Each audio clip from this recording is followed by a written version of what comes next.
The Canucks hosted the Winnipeg Jets. The game tied at 3. Ulanov hauls down Pavel Bure in the third period. Referee Dan Marawelli awards a penalty shot. Pavel Bure against Tabaracci. He connects for his 19th goal of the season. Later in the game, Canuck goaltender Kurt McLean makes a great stop on Ed Olchuk. McLean's 32nd victory of the season. Trevor Linden added an empty net goal.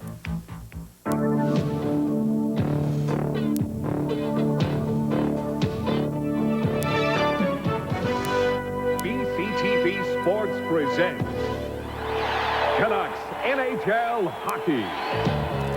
Today, the Calgary Flames take on the Vancouver Canucks in a Smythe Division matchup, live from the Pacific Coliseum. Canucks NHL Hockey is brought to you by Molson Canadian. What beer's all about. And we greet you from Vancouver's Pacific Coliseum. Good afternoon and welcome to the Canucks on BCTV. The Canucks hosting the Calgary Flames. And the Canucks boast the best interdivisional record in the entire NHL. 28 games against Smythe Division opponents. The Canucks have only lost 8 times. This is the 5th meeting between the Canucks and the Flames. Back on October 19th, a penalty shot. Gino Ojic scores.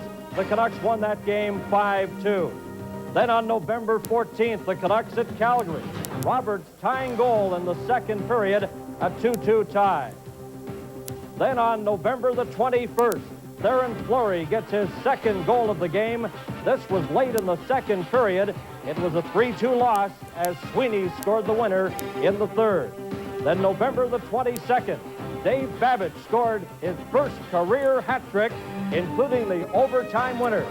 Babbage reflects on that memory. Well, I think last time Calgary was in Vancouver here, we had a fun-filled game. I was fortunate enough to get 3 goals against them. One in overtime, which was awfully exciting, especially against Calgary. Now, I think throughout the whole series, throughout the year, there was a lot of penalties involved in our games, a lot of power plays, and we seemed to come out on top on most of them. But I think today, I expect the same. It's going to be a hard-fought game. There's going to be a lot of action, and hopefully we come out ahead.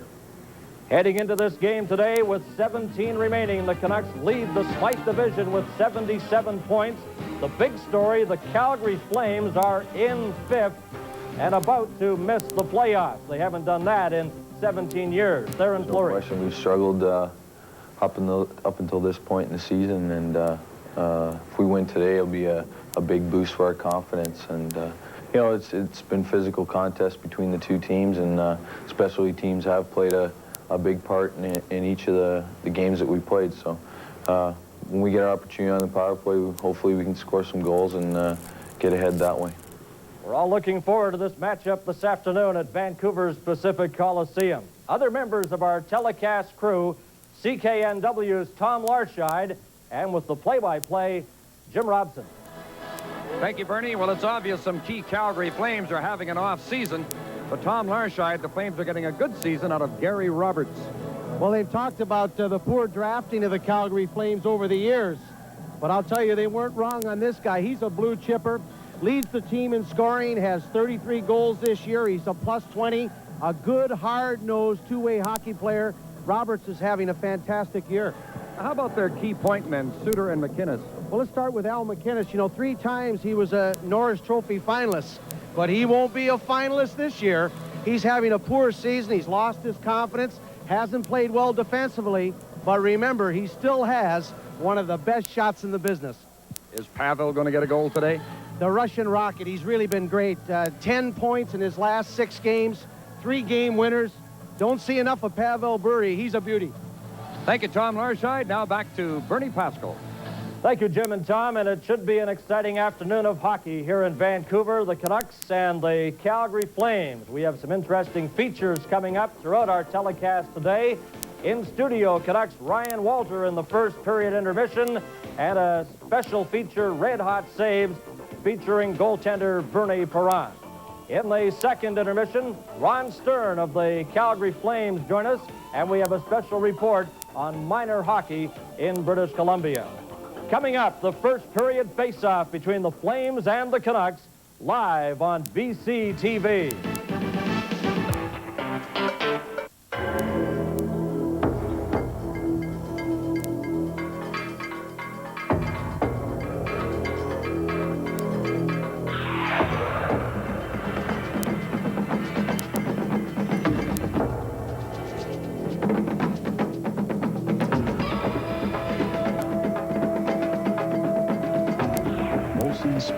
rye, brewed longer with no aftertaste.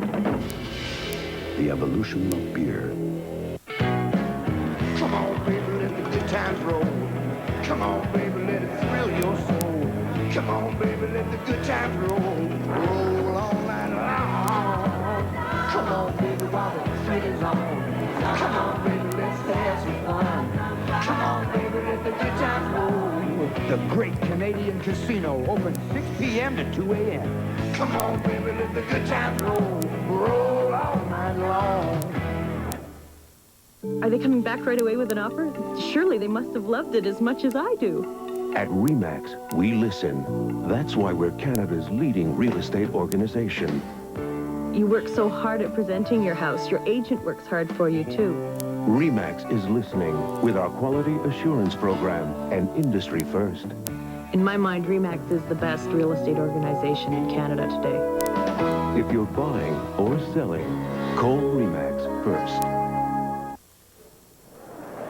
Now, ladies and gentlemen, boys and girls, would you please rise and join Mr. Richard Loney in the singing of "O Canada."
The first period face-off is brought to you by OK Tire Stores and the high-quality, economically priced Marshall 781 all-season radio. The Pacific Coliseum in Vancouver as referee Kerry Fraser gets ready to go to work. His linesmen today are Swede Knox and Brad Lazarowicz. Both of these teams are going with their #1 goaltenders today. For Calgary, it'll be Mike Vernon with a goals against average of 3.48.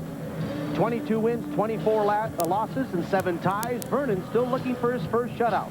And Kurt McLean looking for victory number 33 this season, which would be the best ever by a Canucks goaltender in a single year. 4 shutouts, goals against average 2.74.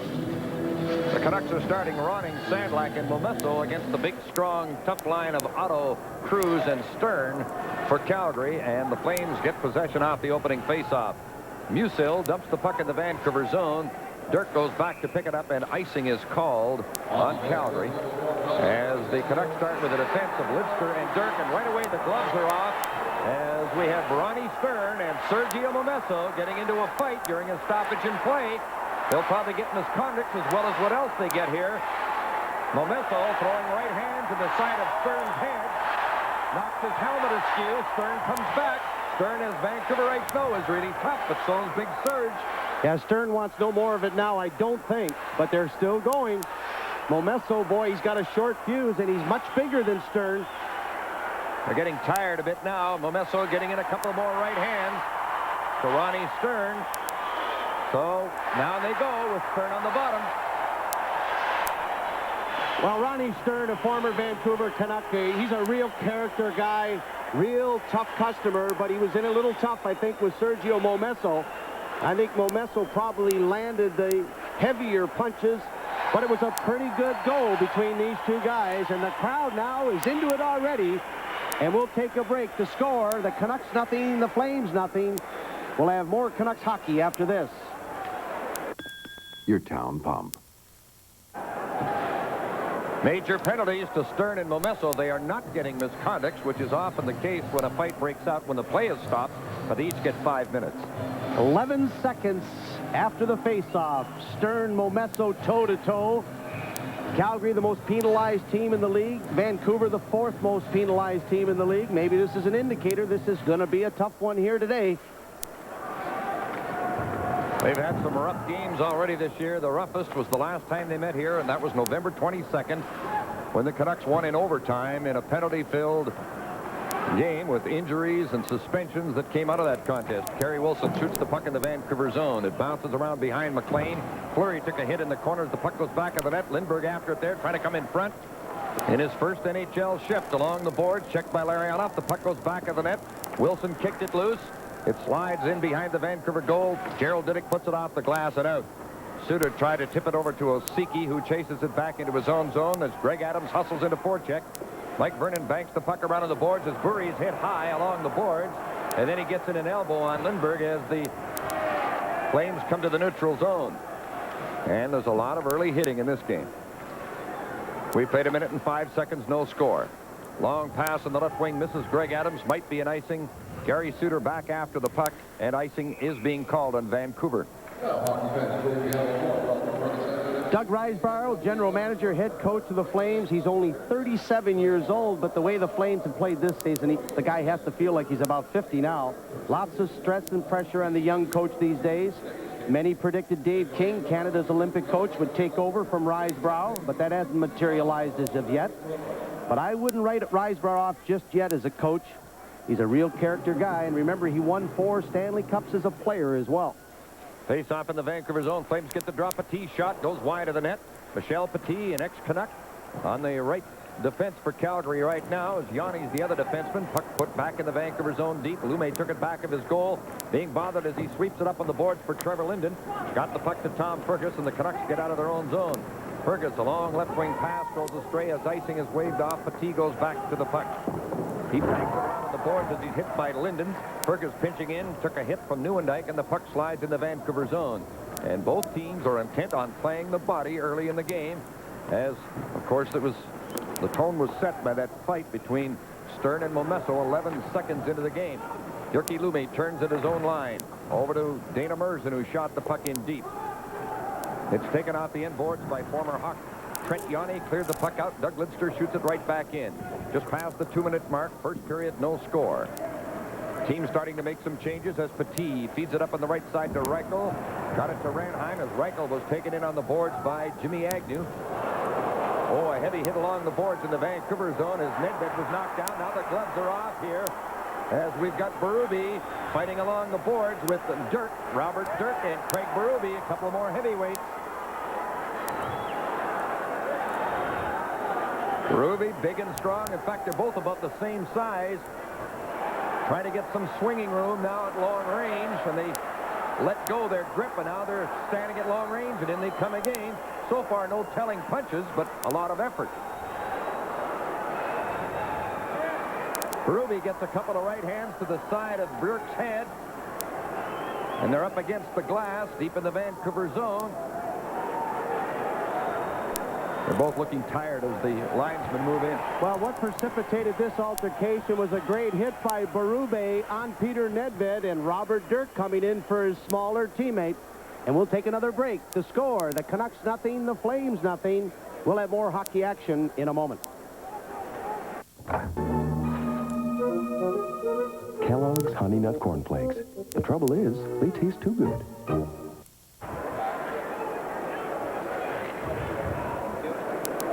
Well, the guys are in the penalty box now. We'll tell you that Berube put a big crunch on Peter Nedved, sent him flying. A good check, too, put him right on the seat of his pants. But then that's when Robert Dirk then went after Berube to try to stick up for his teammate, and the two of them went at it toe-to-toe, both landing punches from time to time, but I don't think either one of them was really hurt in the altercation. Dirk, very correctly called by referee Kerry Fraser, gets 2 minutes for instigating, 5 minutes for fighting. Berube gets 5 minutes for fighting. So Calgary, which have an excellent power play, 5th best in the league, get the first opportunity to go with the man advantage this afternoon, and Sandlak will go into the penalty box and serve the extra 2 minutes that Robert Dirk was assessed by referee Kerry Fraser. Calgary with the man advantage, no score in the game. Play in the Vancouver zone. The puck played up near the blue line, bounces off Larionov. Played back to the right point to Al McInnes. Winds up and shoots. Missed the net. The puck back of the net. Burry threw it out in front. Picked off by Pavel Burry. Coming out quickly with Babic and Larianoff. Burry took a long slap shot high. Puck bounces off the glass to Vernon, who put it back of the goal. Calgary with great point men.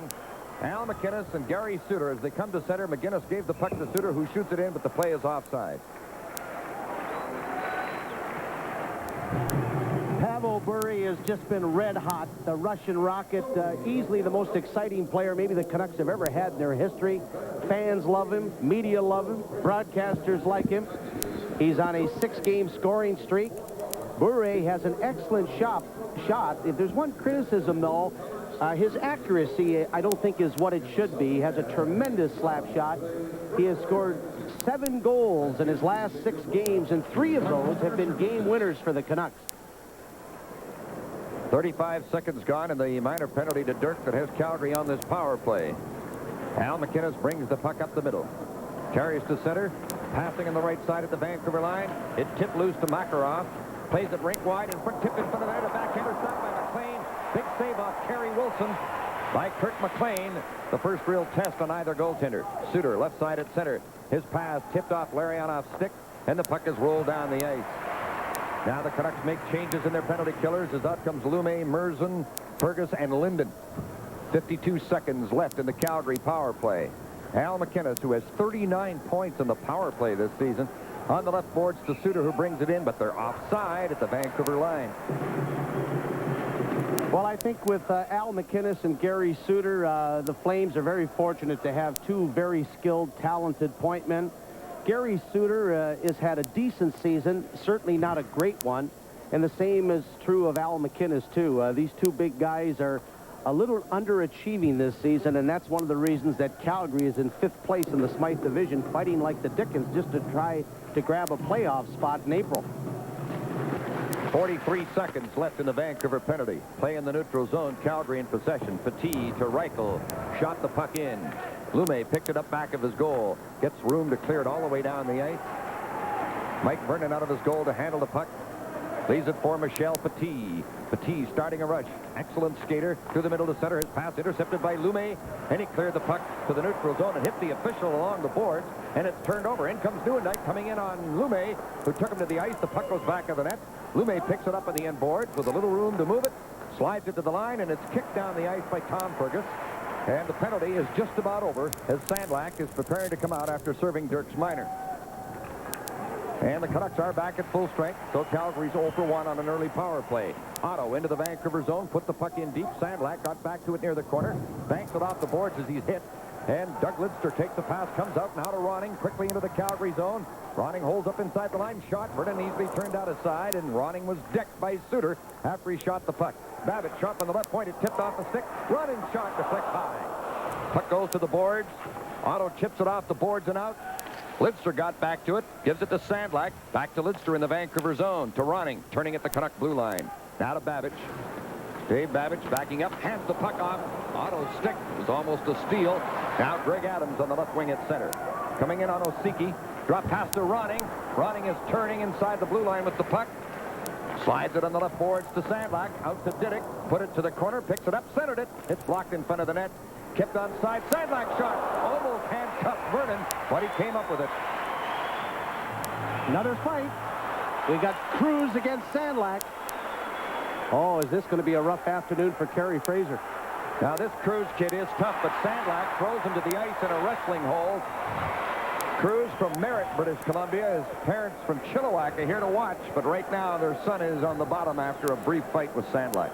Jim Sandlak, just a few moments before that, got away a pretty good snapshot right on Mike Vernon, and it almost handcuffed him. But it looks like Sandlak has taken the worst of the wear. It looks like the bridge of his nose has been cut. Now, I don't know if it happened in the altercation. Quite likely it did. So obviously Cruz must have landed one punch. And we'll take a break. The score, the Canucks nothing, the Flames nothing, from the Pacific Coliseum in Vancouver. Buick Regal. 5, Jim Sandlak, 5 minutes. Cruz and Sandlak go to the penalty box, but Cruz is going to be there a little longer than Sandlak. Cruz gets 2 minutes for instigating, 5 minutes for fighting. Sandlak gets 5 minutes for fighting, and he also has a bloody nose, so the Canucks will go on the power play for the first time.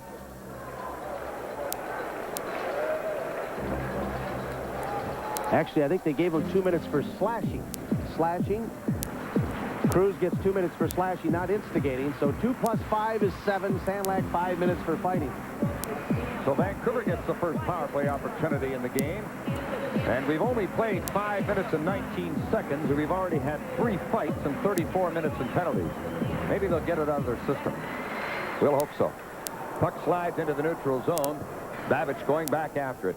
Well, our first contestant of the day in our power play contest is Todd Binstead of Abbotsford with an entry from Coca-Cola and Overweighty. $118 in our jackpot on our power play contest.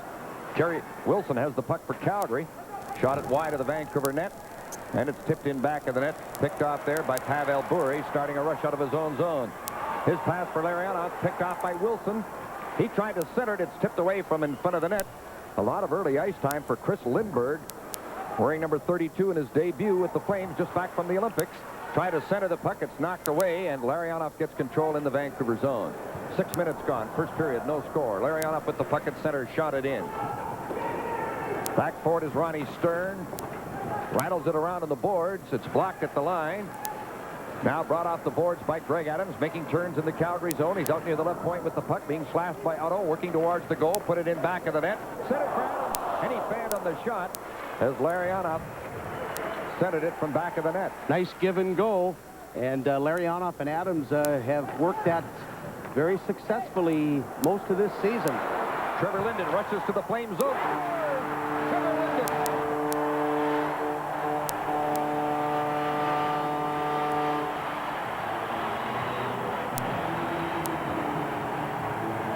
Well, the big guy gave an indication the other night that he's back on his game. Linden, the captain of the Canucks, with a blast just inside the blue line. What a rocket. Boy, I'll tell you, Vernon barely could get his stick side up, and it went right underneath the arm. A bullet of a shot from Trevor Linden. His 27th goal of the season, and the Canucks lead 1-0. Vancouver goal, his 27th of the season. Scored by number 16, Trevor Linden. 6:36, the time of the goal. The assist to number 3, Doug Lidster. And to number 15, Tom Fergus. Lidster and Fergus get assists on the power play goal that has Vancouver ahead 1-0. Lume moved up to keep the puck in. It's knocked down by Roberts. Plays it up to the line to Nieuwendyk. Drops it off to Petit. Right side at center. In over the Vancouver blue line. Back to Makarov to Petit. Centered it through the crease in front of the net. And it's brought back by Volk. He's bumped as he got the puck to Tom Fergus. Drops it to Doug Lidster at center on the right to Linden. Lost the puck at the Calgary line. Keeps working for it along the boards as Makarov slides it loose in his own zone. Suter is forced back into the corner. Tied up by Fergus, who grabbed him back of the net. Linden going into battle with Nieuwendyk on the end boards. The puck still in skates. Linden comes up with it. Back of the goal. Centered it into traffic in front. It's tipped aside. Out comes Michel Petit. Now to Makarov. This is dangerous. He's joined in the rush by Ranheim. The pass in front. Great save by McLean. What a stop Kirk McLean has just made on Ranheim, who was set up by Makarov. Oh, what a great setup. 2-on-1, executed perfectly. Makarov did everything you're supposed to do. He got it over to his other man, Ranheim, but a brilliant save by McLean. Play in front of the Vancouver goal as Volk slides the puck to his goaltender to cover up. Oh, Ranheim is the fastest skater on the Calgary team. This guy can really fly. And Makarov, everyone knows what a sweet playmaker he is, can really pass the puck. And he was able to slide it right in front of Merzen. And there was Ranheim, who got a shot away, but McLean was able to come over very quickly and make the save. And again, Kurt McLean, who is looking for his 33rd win this season. That would be the best ever by a Canucks goaltender, and what a year he's been having. And it stops like that have enabled the Vancouver Canucks to have the kind of season that they're enjoying this year. First overall in the Smythe Division, 8 points ahead of Los Angeles with 2 games in hand. Great scoring chance, though, for Ranheim. On that power play goal by Trevor Linden, we had a neat $118 winner in our power play contest, Todd Binstead of Abbotsford. Congratulations. Face off in the Vancouver zone, won by the Flames. Suter at the right point. Over to Osiki. Shot kicked away from in front of the net. And McLean looked sharp early in the game, but the puck is still in the Vancouver zone as Stern then had it knocked off a stick, and it's cleared back into Calgary territory. Rookie defenseman Mark Osiki goes back to get the puck. He's having a fine rookie season. Puck is played back into the Canucks zone. Jyrki Lume back after the puck. Berube hustling in after him. So is Reichel as the puck went off the glass. Merzen couldn't pick it up. Reichel out of the corner. Hard pass in front. Tipped to the back of the goal. Berube tried to center it, and it's picked off, and up comes Peter Nedved. Nedved stick handles up the middle to center. Passing on the right side to Ryan Walter, who centered the puck. Now it's put back of the net for Nedved, as the Canucks have, you might call the fourth line out here. Nedved, Agnew, and Walter. Puck is played to center ice, tipped off the boards there by Dave Babbage. Kicked it ahead, took a bump as he shot the puck to the Calgary line. He knocked Reichel down, and he winds up with the puck again. Babbage to Nedved. Over the Flames blue line on the left. Nedved looking for some help. Now got it to Momesso. Banks it in back of the goal as we near the midway mark of the first period. Vancouver's leading Calgary 1-0. Roberts up the middle for the Flames. Their leading scorer into the Vancouver zone. Moving in on Nedved. Roberts going for the net. Still back of the goal now with the puck as Nedved tries to stay with him at the end of his shift. Now Babbage gets the puck on the boards and got rid of it to the neutral zone. Musil picks it off there, and the veteran Czech defenseman shoots it into the Vancouver territory. Babbage from back of the net. On the left wing for Momesso, deflects up into the seats. The score, Vancouver 1, Calgary no score. We'll have more Canucks hockey after this. A dealer with his payments down. Drive a 92 XL for less than $156 per month. You've got a friend in your local Hyundai dealer. Face-off just inside the Vancouver blue line to the Canucks left. Adrian Plavsic took the pregame skate for the Canucks again today, but is not in the lineup. We'll give you the other scratches when we get the opportunity. Al McInnes out at center for Calgary. Backing up to his own line, he's on defense with Musil, who took it off the boards. Rolled it to the neutral zone to Big Joel Otto. On the left to Lindbergh. Now back for Otto. Cutting in on Dirk. Otto backhands it off McLean from the side of the net. Ronning failed to clear it out. A long shot from the right point. As the shot by McInnes was stopped by McLean. A loose puck in front. McLean made another save. Another great stop off Otto on the rebound. Oh, McLean's been sharp, and he's been tested. Now it's Lindbergh again with the puck, making moves. Threw it out in front, and it's tipped just wide as Calgary put on lots of pressure. Puck is still in the corner to the right of McLean. Dug out on the boards by Lindbergh. What an impressive start he's having in the NHL. Drops it off on the boards. Now Ranheim got it to the point. McInnes took the shot wide. The puck bounces back of the net. Otto goes in and takes Dirk to the ice. The puck is underneath Dirk, but it's poked loose. Ranheim out of the corner with the puck. Behind the net for Otto. Try to come in front. And the big guy's tough to handle, but he was handled by Lidster, and the Canucks finally get the puck out. Momesso at center. Try to get it to running. Momesso picked it up. Shot! Sergio Momesso! Well, Calgary is playing their hearts out. Just had a big shift all over the Canucks. The difference is the goaltending in this first period.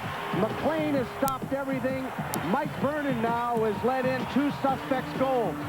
From a bad angle, he should be able to stop that one from Momesso, and that long blast by Linden should never get by him either. But both of them have. Momesso and Linden have scored, and the Canucks lead 2-0 as Big Serge has found the scoring touch again. Scored unassisted by number 27, Sergio Momesso. Looked like he was trying to pass to Ronning, but the puck went off the board, so he jumped in to pick it up and blasted it from that sharp angle through Mike Vernon, and it's 2-0 Vancouver. Momesso unassisted at 10:43, the 14th goal of the season for Momesso. And what great goaltending by McLean just prior to that, as Calgary had all kinds of pressure on the Canucks in their own zone. Now Jyrki Lumme puts the puck off the boards. Adams feeds it on the right to Pavel Bure, coming in on goal, cuts to the slot, and his shot is stopped by Vernon. He didn't get much on the shot. It was off the heel of his stick. Petit from back of the net. Up to Craig Berube from a great town, Calahoo, Alberta. You might not find it on the map. Puck goes back in the Vancouver goal. McLean put it back in the net, then scrambles back in as a shot by Suter is steered away by Merzen. Goes to the glass. He can't pick it up. Canucks under some pressure here again. Lumme in the corner, tied up by Berube. Kerry Wilson goes to the puck for Calgary. Checked along the boards by Larionov, who's doing a good job on him, and the puck slides to the other boards. Pavel Bure in the right boards drops it off for Merzen. As Fleury took a run at Bure, and Bure just sidestepped the check. The crowd react to that. 8 minutes left, first period. Vancouver 2, Calgary nothing. Although the score doesn't indicate the play. Puck deep in the Vancouver zone, and icing is called on the Flames. Well, taking a look at the scratches today, as Jim said, Adrian Plavsic from the Olympic team with the Canucks took the warm-up, but is not dressed. Robert Cron still out with his broken ankle. Dr. Randy Gregg. Jeff Courtnall has a laceration on his foot, sitting out his second straight game. And Gino Ochik has a bruised knee. And there are a number of players from Calgary, the whole list of them. Probably the most notable is Lehman, because he was part of that Big Ten-player trade with Toronto. Doug Gilmour for Lehman, everybody thought. Gilmour's been going great guns for the Leafs, and Lehman has scored only 1 goal, has 5 points since joining Calgary, and he's still struggling as a hockey player after a couple of big seasons with Toronto. Lehman didn't make the trip to Vancouver. He's out with an injury. Of course, they're without a couple of tough guys, Tim Hunter and Jim Kite, both with fractured ankles. And there's another Calgary player who's not here because of a family leave, and that is Mark Hampshire, whose wife is having a baby. Well, Doug Risebrough, let me tell you what this young coach did to his team in their last outing. They were shut out 3-0 at home to Philadelphia. He made the players stay till 1:30 in the morning to watch the tape of the game, which he felt was a very pitiful performance. He had the players back at the rink at 9 o'clock for more meetings until 12 o'clock. Then they went out on the ice. Now, maybe that's kind of old school stuff, but the way his players have responded here today, they're working very hard. They're just not getting the goaltending, and you have to have that, too. Roberts at center with the puck. Moving into the Vancouver zone. Drops it off to Newendijk. Tried to center it. It went off a skate in front. Trevor Linden picked up the loose puck. Starts out of the right wing. Gets to center. Rolled the puck in. Vernon grabs it and hangs on to it. And the play is allowed to continue for quite a while as he held the puck. Now Roberts starts out again. Plays it on the right to Joe Newendijk. Fine young center in over the Vancouver line. Drops it to Roberts. Lidster goes to him. And the pass into the slot is picked off by Tom Fergus. Fergus in his own zone. Up to Doug Lidster. Lidster comes to center ice as Roberts hauled Fergus down. Now Suter intercepting, controls the puck for Calgary with 6:55 left in the first period. Now the puck deflects up into the seats and out of play.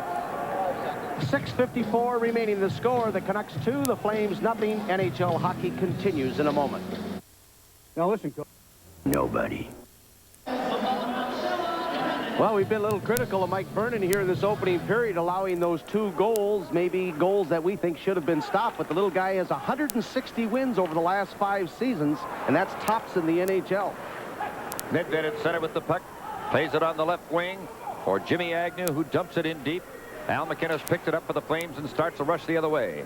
McInnes got to center, lost the puck when checked by Nedved. It's a one-on-one situation as Ryan Walter comes in back to Nedved. He shoots, and it deflects off the defenseman Musil and goes to the corner. Nedved after it again along the boards. Now getting some help from Ryan Walter, but the Flames get possession as the puck is cleared out of the zone. Lidster shoots it back in as he's bumped by Musil. Al McInnes getting away from Agnew, starting up ice for Calgary. Gets to center on the right, winds up and slaps it in, and he shoots as hard as anybody in the game. It bounces to Sandlak on the right boards. He flips it up now to Agnew. Agnew plays it across ice to Merzen. Now on the right to Sandlak. In over the Calgary line. Cutting for the net from the right wing. Goes back of the goal. Being tied up by Yanni. Yanni stays with him and took him to the ice. And now the puck is shot out of play over the glass in the Calgary zone. Well, the fans moaning and groaning a little bit, thinking Yanni really hauled Sandlak down, but he stayed with his check. Didn't allow him really to make a play. And I think Risebrough has to be happy with the effort so far, Jim. The Flames appear to be skating, certainly, and playing hard on the puck. And there's been the altercations. They've played it tough. And it looks like they're going to settle down now and play some hockey. We had those 3 major altercations, and since then, it's been all hockey, and that's what you like to see. Kerry Fraser, again, doing a very good job of officiating this afternoon. No, nothing he could do about those fights. They just broke out. No official could have stopped the first one at 11 seconds into the game. As Stern fought Momesso, then Berube and Dirk, and then later Cruz and Sandlak. 5:51 left in the first period. On a cloudy, showery, mild spring day in Vancouver. Sure feels like spring as March is coming in like a lamb. Play in the neutral zone. Jyrki Lumme puts it on the left boards out of the reach of Ronning, and the puck is kept in by Stern. Now puts behind the Vancouver net. Scooped around on the boards by Kirk McLean. Sandlak pick it up. Yanni's shot stopped by McLean. Puck behind the net as Merzen is sandwiched by Stern and Otto. Now Jyrki Lumme has a little room to move the puck out of his own zone. Sandlak and Berube are glaring at each other behind the play as the puck is picked up by Petit. Berube and Sandlak are still having words. Lazarowicz, the linesman's between them as the play is going on. Berube bumped by Sandlak. Here's a turnover. Momesso shoots, scores! Sergio Momesso case in point where Berube was so involved with Sandlak. They were jawing with each other. Berube wasn't ready for the pass. Sandlak checks him off the puck. Sandlak right there knocks him off the puck. It goes right to Momesso, and he just turns, no one's there, and snaps the shot on the stick side, the short side. Momesso, his second goal of the period. Canucks are now out 3-0. His 15th of the season, scored by number 27, Sergio Momesso. Well, certainly Sandlak deserves an assist on the goal. The assist to number 25, he's going to get it. Jim Sandlak.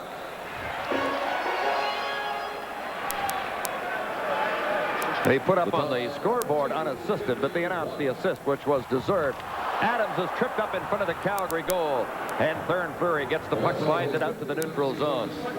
Momesso from Sandlak at 14:51 puts Vancouver up 3-0. And he really snuck it through the stick side of Vernon. There was quite a bit of room on the far side, the glove side, but he went to the stick side. Well, you can't really blame Vernon on that. I mean, here's Momesso wide open, eyeball to eyeball. But what you like about the shot is Momesso, when you get a chance like that, bury it, and he did. Play now in the Vancouver zone. Suter from the left boards. Threw it in front. McLean stopped that. Fleury at the side of the net. Bumped by Bury, but he still has the puck. Fleury trying to come in front. Bury trying to tackle him and does. There's going to be a penalty to Pavel Bury. And the crowd don't like the call as he was checking Theron Fleury. The score, Vancouver 3, Calgary 0. Back to Canucks hockey after this.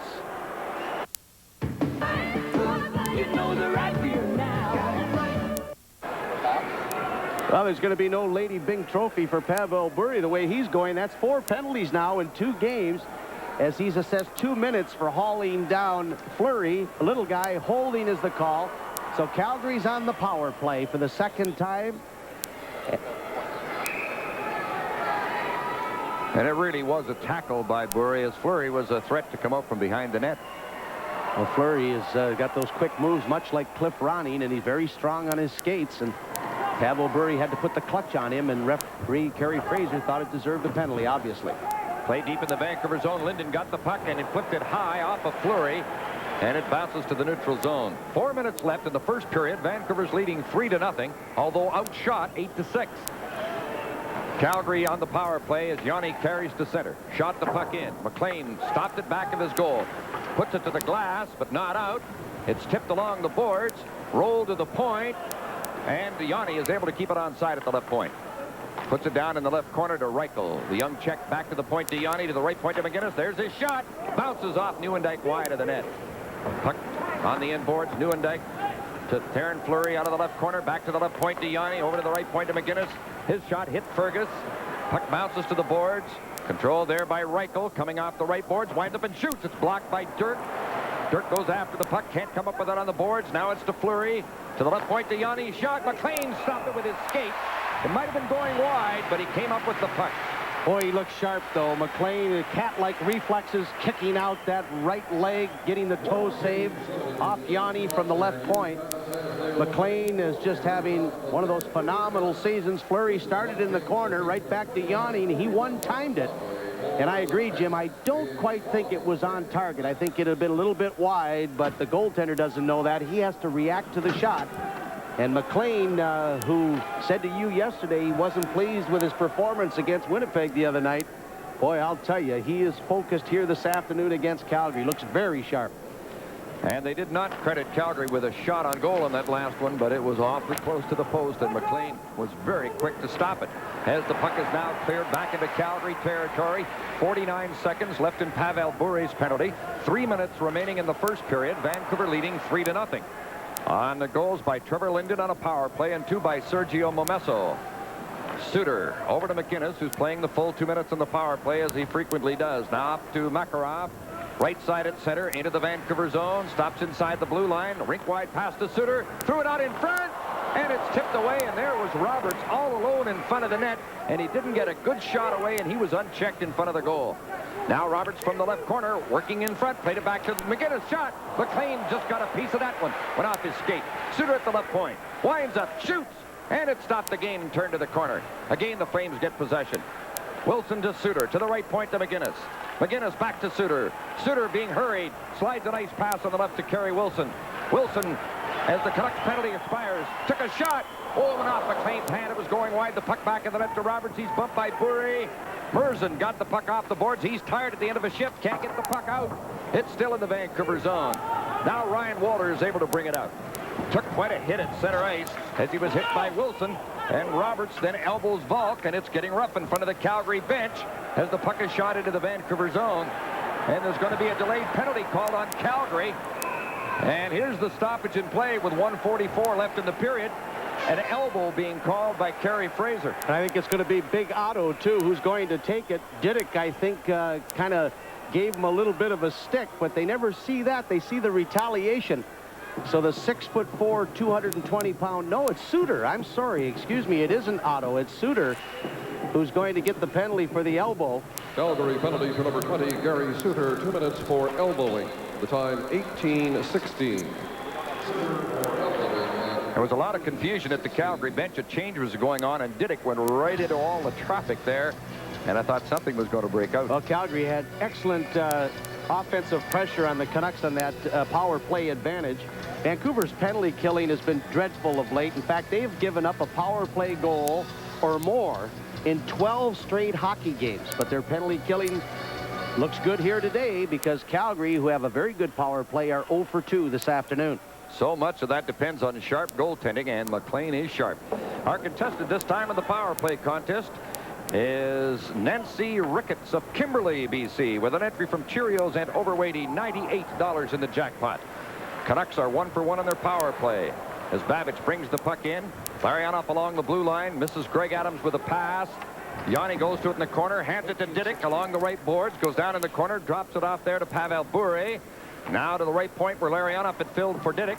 And Fleury took quite a run at Larionov, and the puck is cleared down the ice into the Vancouver zone. Has just over a minute left in the first period. Canucks leading 3-0. One of those 3 on the power play, scored by Linden. Now into the last minute of the period as the puck is shot into the Vancouver zone. Pavel Bure back to get the puck.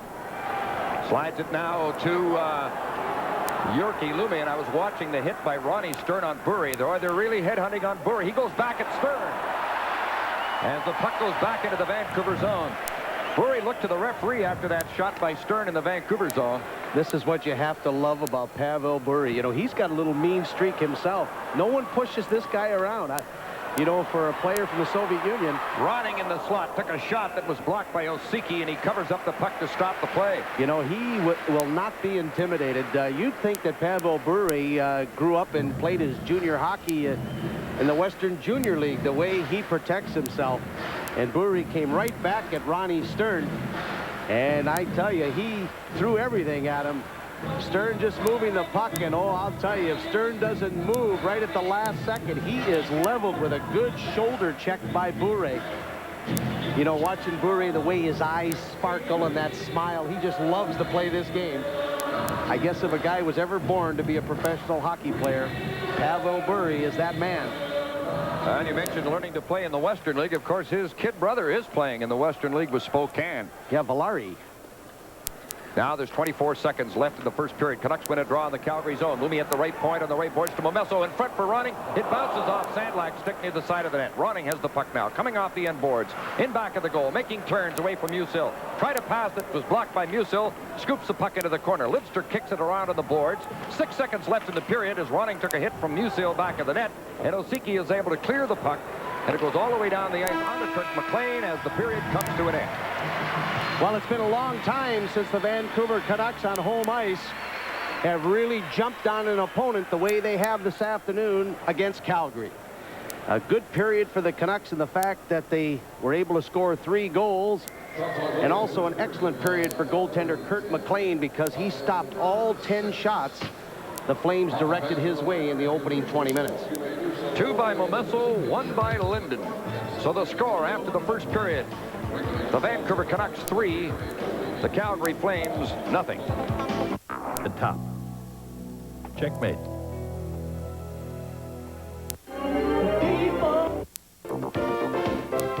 Now the first period scoring summary brought to you by Mega Movies. Make your move to Mega Movies, your movie supermarket, and keep most movies for a week.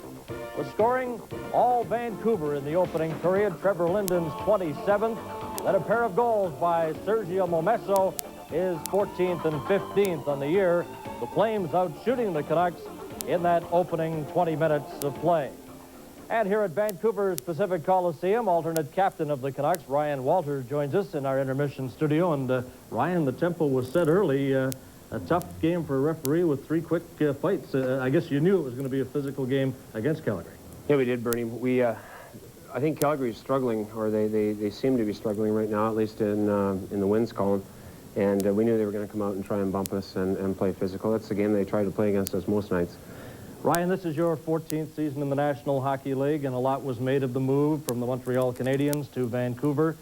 Pat Quinn initially said if we can get 20, 30 games out of Ryan Walter, that's a bonus. Now you're in your 56th game. You haven't played a lot of late. What's your response to it? Well, I was thankful for the rest. As a player, you never want to have a rest. You never want to get out of the lineup, but I've played this role before, and I appreciate the Canucks giving me the opportunity this year. And, you know, actually, I came out of this 5-game rest, I think, in better shape. I rode the bike and did the Stairmaster, lifted weights, and, you know, felt good about the shape I was in. So I think it worked well. We hear so many favorable comments about Ryan Walter. You talk to any member of the Vancouver Canucks, and their comment is that Ryan adds a special ingredient inside the dressing room. And obviously, 14 seasons, you've worked with a lot of great players over the years to pass on that experience. Really have. I think of guys, you know, Larry Robinson and Bob Gainey come to mind, and there are others. But the gentleman right here, Guy Chiron, who is coaching the Calgary Flames when I was in Washington. So you do pick up little things, and it's fun at the end of your career to be able to pass on a little bit. I don't know what the guys learned from me. I hope it isn't just back-checking. What about the overall NHL collective bargaining agreement now? You're the Canuck representative on the Player Council of the National Hockey League. There was a series of meetings last week with the owners, and we understand there's meetings coming up shortly. What is the status of this agreement? Well, it's coming quick. I think the only thing that we could run out of is time. It's too bad this agreement wasn't put together before, but I think if there's flexibility on both sides, there could be an agreement. That's our goal. We are running out of a bit of time. It's a time constraint now, and that's our concern. We hear a lot of concern, perhaps, that with the playoffs on the horizon, the word strike. Is that a possibility? Well, none of us want to even have that word in our vocabulary. I don't think there's a player on our team that wants to strike. But I would say this, that time constraints are coming, and that we need to get back at the bargaining table. We need to come up with a half-decent there will be pushed into some sort of action. I hope it's not that one. Well, we hope not as well. And I want to get one quick mention here, Ryan. You started your junior hockey in BC, in the BC Junior League. You went on to the WHL, played in Seattle. They're hosting the Memorial Cup in May, and I know you're looking forward to that. We sure are. I hope we don't have the opportunity to get there, only because we'll be playing. But I'd love to be down there for that. Keep up the good work, and thanks for dropping by. Ryan Walter of the Vancouver Canucks, and coming up, another edition of Red Hot Saves from the Pacific Coliseum.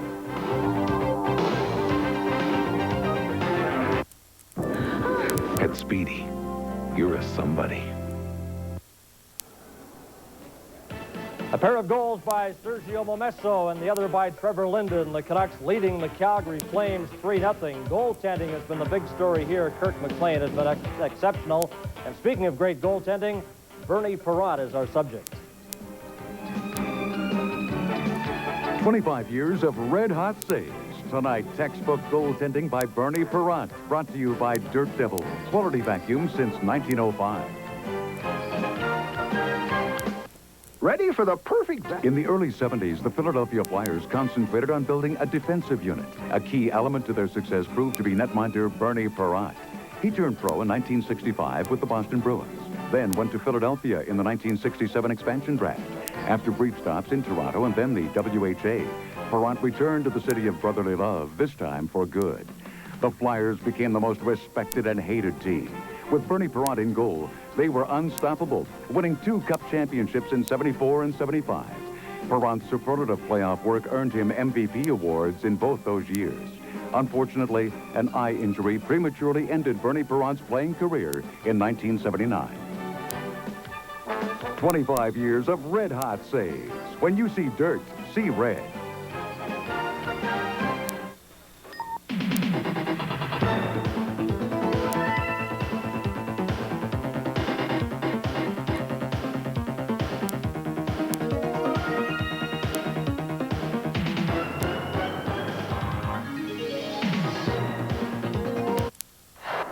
The dawning of a new doors to serve you.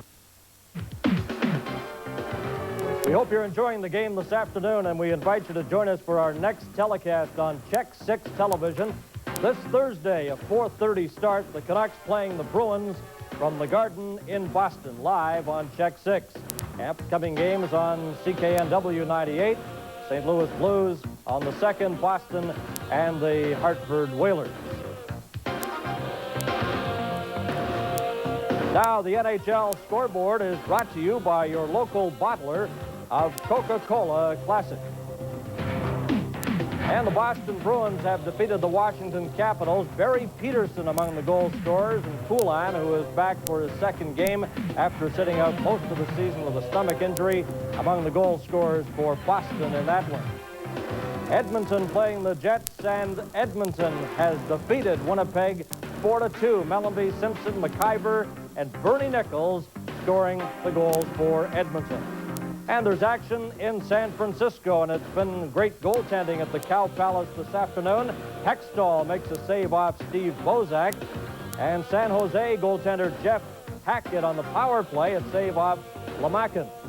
Philly does get a goal late in the opening period. Duchesne and Conroy set up Mark Freer, and he gets his 4th goal of the season. They're now in the 2nd period, the Flyers leading the San Jose Sharks. Other action later starts, Chicago playing in Buffalo, Minnesota in Toronto. That's a battle for that final playoff spot. And at Madison Square Garden in New York, Hartford and the New York Rangers.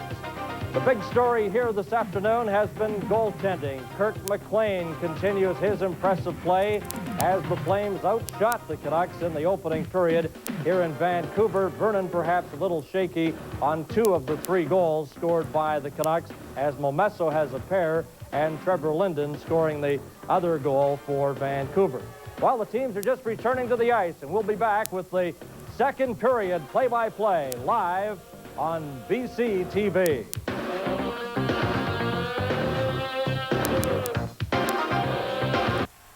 Remax agent, and he sold my home. If you're buying or selling, call Remax first. The 2nd period face-off is brought to you by OK Tire Stores and the high-quality, economically priced Marshall 781 all-season radio. We're going to the 2nd period at the Pacific Coliseum, and the Calgary Flames are making a goaltending change as Jeff Reese is going to take over in goal. Well, that doesn't surprise me because Mike Vernon did not have a very good first period. 2 of the 3 goals that Vancouver scored on the Calgary goaltender, I think, were stoppable. He didn't stop them. So Doug Risebrough, the 37-year-old coach, who is in a desperate situation right now as the Flames need to get some wins. And they've only won 1 of their last 7 on the road. They've not played well on the road this season. Come in now with Jeff Reese, who was picked up in that blockbuster trade with the Toronto Maple Leafs, 5 for 5, 5 players to each team. So Jeff Reese, who has not seen a lot of action this year. In fact, he's only played in 6 previous games. His goals against average is an even 4. He has yet to win this season, 1 loss and 2 ties. He played quite a bit for Toronto the last couple of years, so he certainly has some NHL experience. And speaking of NHL experience, we've been making quite a thing out of the NHL debut for Calgary's Chris Lindbergh. But he had played a few shifts in the game on Friday in Calgary against the Philadelphia Flyers, although not picking up any stats. So actually it's Lindbergh's 2nd NHL game as Terry Fraser gets set to go to work, and the Canucks are on a power play for another 16 seconds starting the 2nd period. That's the time left in a penalty to Suter, with Vancouver leading 3-0. The puck has cleared the length of the ice to Kirk McLean, who only handled 10 shots in the first period, but several difficult saves in that total. And Vernon surrendered 3 goals in 6 shots. Pepperoni at center, fighting to get control of the puck. Now dumps it in deep. And Musil goes back for it, back of his goal. As the Flames are now back at full strength, so the Canucks are 1 for 2 on their power play today. Calgary's 0 for 2. Play in the neutral zone, broken up by Lidster, shot the puck in. Sandlak picks it off, tried a back pass that Ronning couldn't quite reach. And the puck is brought up by Wilson. He's bumped by Dirk. Puck goes loose at center. Sandlak picks it up on the right wing. Lindbergh checked him off the puck, and Musil picks it up for Calgary, scoops it high into the Vancouver zone. Robert Dirk back to get the puck. Robert Dirk from Kelowna to Doug Lidster, who's from Kamloops. Plays the puck ahead to Jimmy Sandlak, who tips it in as Reese handles it for the first time in the game. And the Flames start out of their own zone. Suter on the left boards to the Vancouver line. That's Roberts on the boards, putting it out in front. It tipped just wide of the net. Goes in the corner to McLean's left. Rolled off the boards. Hits a chance for Makarov, and he centered it, but it just misses Roberts going to the front of the net. Back comes Vancouver, but the pass is too far ahead for Igor Larionov, and Suter backs up with the puck. Neat pass in the neutral zone to Roberts. Coming in quickly with Neuendijk. Roberts winds up and shoots. McLean stopped it. Turned it to the boards. Roberts has lost his stick as he broke it on the shot. And the puck goes in the end boards deep in the Vancouver zone. Picked up by Igor Larionov.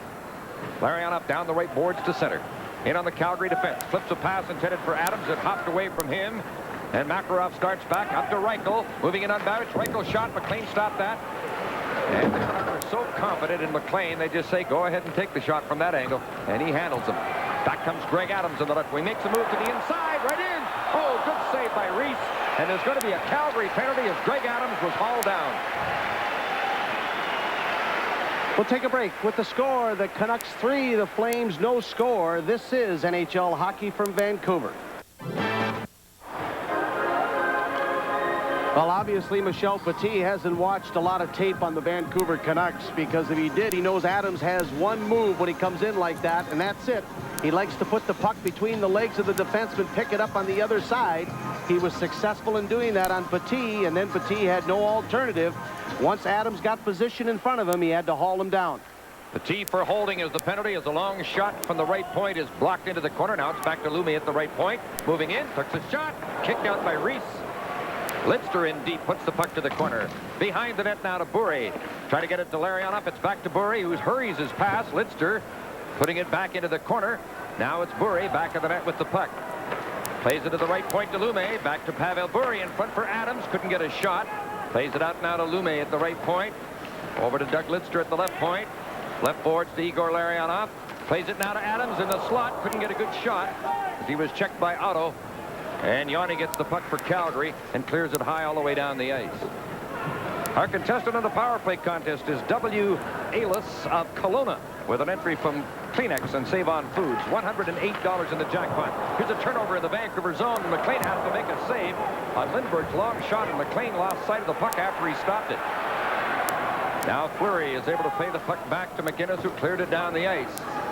Vancouver leading 3-0, but having some difficulty now, late stages of a power play. Lindbergh doing some very good forechecking, steals the puck, back of the Vancouver goal. Knocked off stride there, and Trevor Linden comes out with the puck. Linden slides it to Lidster down the middle at center on the left for Fergus. Brings it in over the line, working in on goal, has to make a turn near the left corner. Fergus still controlling the puck, working towards the slot. Passes to the side of the net for Lidster, put in front. They score! Gary Volk. Or is it Ryan Walter? Harry Volk. Thanks. Oh, what a nice play, though, by Linden.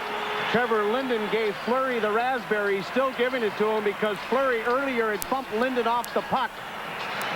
But then it was Tom Fergus who makes the nice play. Sets up, slides it over to Lidster, who was in deep.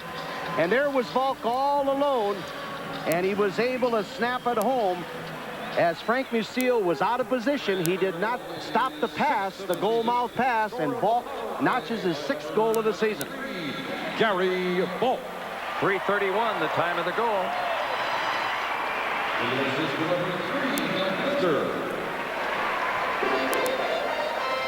And to number 15, Tom Fergus. Oh, how about that Canucks power play today? 2 for 3. Gary Volk got a nice setup from Lidster and Fergus, and Vancouver now is way out in front, 4-0. That was a great play by Lidster, too, hesitating, and Volk had a lot of net to put it in. I sort of showed a lack of my own ability to call the right guy. I thought, is that Volk or is that Ryan Walter? But it's Gary Volk, his 6th of the year. Doug Lidster is playing just marvelous hockey right now for Vancouver, 31 years old. We might have something going here, but Makarov and Agnew, Makarov isn't going to drop the stick and go, though. He's not that kind of player, but I'll tell you, if the Flames thought that Doug Risebrough was a little tough after their last 3-0 loss, boy, the way they're going here today, who knows what the young coach of the Flames will do after this one. It's a strange game, though. Calgary hasn't really played that badly. But they did get poor goaltending in the first period. And Reese had no chance on that power play opportunity here in the second. Nieuwendyk comes to center, in over the Vancouver line. Moving in on Didick. Puts a pass in front, the tip to Makarov. Makarov back at the Vancouver goal. Trying to come in front. A backhander stop. And McLean makes another big save. That's been the big difference. At one end, McLean's stopping everything. At the other end, the Flames have surrendered 4 goals. 2 of them on power plays, including Linden's long shot that opened the scoring at 6:36 of the first period. We played 4.5 minutes of the second period. Vancouver 4, Calgary no score. A long pass off the glass, tipped to Dana Merzen at center ice. Former Flame just scoops it in Calgary territory, and goes Sandlak. Took quite a hit from Osiki. Makarov goes in to dig out the puck. Sergei Makarov, part of a great international line with Larionov and Kutov. Makarov comes in over the Vancouver line, making moves, trying to go end-to-end, getting in close. McLean stopped him. Well, he went end-to-end, and he got a good shot, but McLean, going down, had it hit him high, and he made the stop. Back comes Cliff Ronning the other way, and it's really loose right now. Now in comes Lume. Lume to the side of the net. Momesso's waiting in front. The puck didn't get to him. Ronning just failed to center it from the corner. Played very scrambly right now. Well, what's going to happen now, Jim, is that Calgary is going to really have to take chances to get back in this game, and that could really backfire on them. They could get blown out of here if they don't stay to a good defensive game. But they need goals in the worst way, down 4-0. Ranheim racing in after the puck. McLean is able to handle it, scoop it around on the boards. It's intercepted, and a shot goes wide from the left boards. A shot by Petit. Oh, hit the side of the net, and the puck is in the mesh just outside the post. The score, the Canucks 4, the Flames 0, and we'll have more hockey for you right after this. Music. Sergei Makarov was one of the real world-class players at one time. He's 33 years old, but he's still got some great moves, as he was able to go right around Dana Merzen, right in on top of McLean. And again, McLean, who's playing so very well in goal for Vancouver, so confident, was able to get a piece of it, but was an excellent individual effort by Makarov. Vancouver's leading 4-0. Play in the Vancouver zone. The puck put in behind the net for Otto. Dirk tried to tie him up. The puck went loose to Ron Stern. Back to the left point. A long shot from there. Deflects wide of the Vancouver goal. Adams back for the puck. Try to put it back in the net. Stern almost intercepts. Now Dirk is able to try the other side. Lidster hustles to the puck. Big Otto took him in with a solid hit. And you know you've been hit when you've been hit by Otto. Lidster felt that check, and he's a little shaky coming to the bench. Lidster's very durable, but he really felt that hit from Otto. Now the puck is in behind the Calgary goal. Petit takes over. Banking it on the boards. It slides loose to center, taken by David Babbage. Long left wing pass. Fleury couldn't pick it up. Fleury with the puck for Calgary. Great little player out of Moose Jaw Juniors. Comes in over the Vancouver line. Drops it back to Berube. Clears it around behind the net. Wilson couldn't pick it up. Kept on side by Al McInnes. Dave Babbage goes to the puck. Got rid of it as he's hit by Fleury, who fell, checking him. And Larionov carries the puck. Drops it off to Pavel Bure. Stick handling in the Calgary zone. Over to Larionov. Now to Didick. Threw it out in front. Oh, good chance for Adams. And Greg Adams just missed the far corner. What a pretty passing play. Flames back in the neutral zone. Musil sliding it over to Al McInnes, who's from Nova Scotia. Fights the puck a little bit. Now it's played to the Vancouver line. Babbage takes over there. His pass almost stolen. Then he tackles Wilson, and there's going to be a penalty to Dave Babbage as he tackled Kerry Wilson. And Trevor Linden is hammered by Fleury. Well, the penalty's going the other way. It's going to be a Calgary penalty. I thought sure Babbage was going to get the gate, but the play's going on. Now the Flames get possession. Oh, Musil gave Adams, Didick a two-hander, and he's going to get 2 minutes for slashing. He really hammered him. Musil, look at him go after Didick. And Swede Knox quickly intercedes, but he gave him a wicked two-hander right in the neutral ice zone. So Calgary takes a bad penalty, and we'll take a break. The score, the Canucks 4, the Flames 0 from the Pacific Coliseum in Vancouver. Musil has a little cut on the bridge of the nose, and that was thanks to Gerald Didick. That didn't get picked up. Didick came right into Musil and kind of caught him a little bit with a stick earlier, and then Musil just gave him the two-hander right down by the ankles. And referee Kerry Fraser, again, you always see the retaliation. So Calgary, who are down by 4 goals, have given up 2 power play goals. Their penalty killing has really been exposed here this afternoon. Calgary's penalty killing has not been very good this season anyway. 18th in the league. which is uncharacteristic of a good hockey team of the past of the Flames, but nothing's been good about Calgary this season, not a bloody thing. They are maybe the biggest disappointment in the NHL. No one thought that Calgary, the 1st of March, would be in 5th place in the Smythe Division. I don't care if it was even the Calgary haters, Jim. No one thought these guys would be this far down in the standings. Well, the penalty is to Musil. After that delayed penalty was in effect, of course, Babbage lost the puck to Kerry Wilson, who had a clear path to the goal. Babbage tackled him, and there was no penalty called on that as Trevor Linden carries to center. In over the Calgary line, trying to go end-to-end. A backhander. Oh, Reese stopped that on a good rush by Linden. Volk steered the puck to the side of the net, and Reese dives on it to cover it up back of the goal line near the side of the net, and the play is finally stopped. Well, let's give you an update on Doug Lister. Jim, as you pointed out, he was hammered really hard along the boards by Joel Otto, 6'4", 220 pounds, and he felt it. Lister, the best conditioned athlete on the team, even he can get bruised when you're hit by a big guy like Otto. He has a bruised shoulder, and he's in the dressing room now with an ice pack. But Lister was going after the puck along with Otto in the corner, and then Otto was able to get position on him, ride him right into the glass. And that hurt the right shoulder of Lister, now being attended to by trainer Larry Ashley in the Vancouver Canucks dressing room. They took him off the bench, took his pads off, and put an ice pack on the shoulder right away. And you always worry about a shoulder separation on something like that, and that would be a real costly blow if Lister is knocked out for any period of time, because his play has just been outstanding the last 2.5, 3 weeks. For years, he's been one of the key players in the Vancouver lineup. And, you know, he doesn't even show much emotion when he gets hurt. You could see he was injured on the play, but he didn't show much emotion as he went to the bench.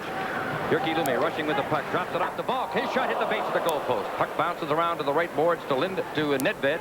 Cleared it in back of the net. Volk going after it, cut off by Petit. Linden goes to the corner for the puck to the left point to Lumme.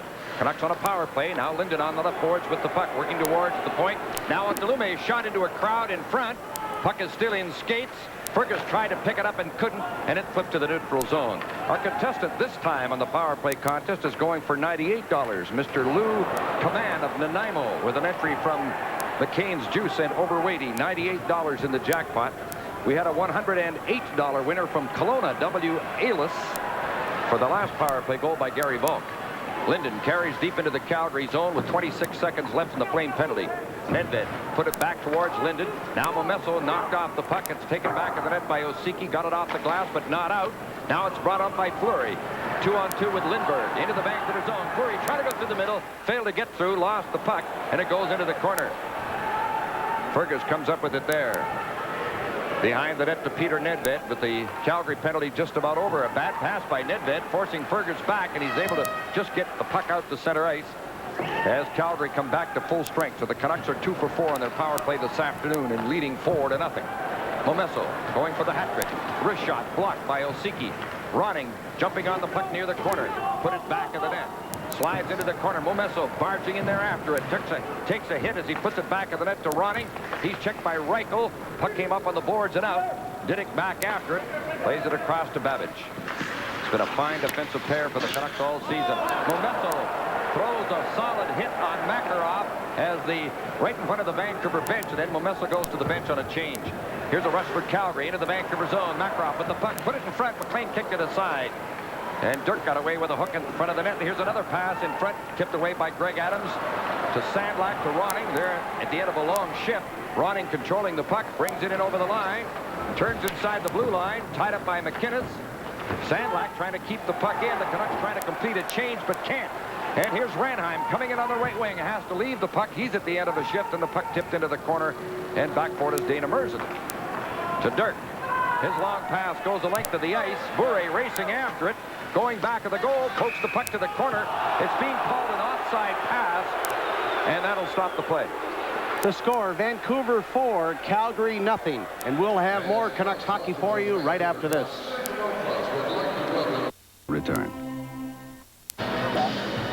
Pavel Bure now has 19 goals on the season, and the way he's going, he has a shot at 30, and who would have thought it? This is only his 49th game this season.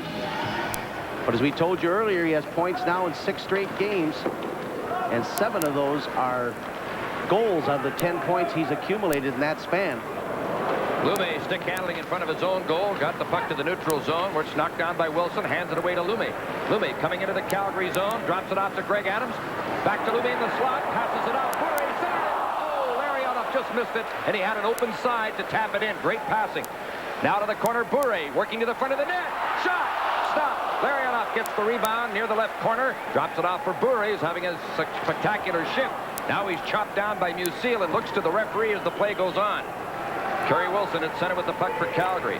Played at the Vancouver line, and it's brought in offside there. Well, the big line for Vancouver, Larionov, Adams, and Bure. That's the kind of entertainment they've been giving Vancouver hockey fans since they were united together. Bure coming out of the corner, going to the middle, had good position, tried to slide the puck along the ice on Reese. Nice save by Reese. But Bure, who's so explosive and strong on his skates, and just prior to that, Igor Larionov was set up nicely by Bure. I don't think he was ready for it. Had he been, he probably would have had a chance for an easy goal. But this line really has been exciting to watch for the Vancouver Canucks, playing with a lot of confidence, and they play well together, too. Larionov has gone 16 games without a goal, although he's had a lot of assists in that streak. And just as the line change took place, Fleury couldn't resist giving Bure a real shot on the way to the bench while the line change was going on. 8:42 left in the second period. Vancouver leads 4-0 as Dirk shoots the puck in. With Lidster injured, Dirk and Didick are paired up right now as the Canucks are going with 5 defensemen. Of course, Jimmy Agnew's also dressed as a forward. He could play defense if necessary. Trevor Linden coming in on the left, turns in the left circle in the Calgary zone. Grabbed by Yanni, and the puck goes to the boards. Roberts plays it up to Joe Nieuwendyk. Nieuwendyk slides it over to Michel Petit, skating to center. Moves in on Didick, who stood him up.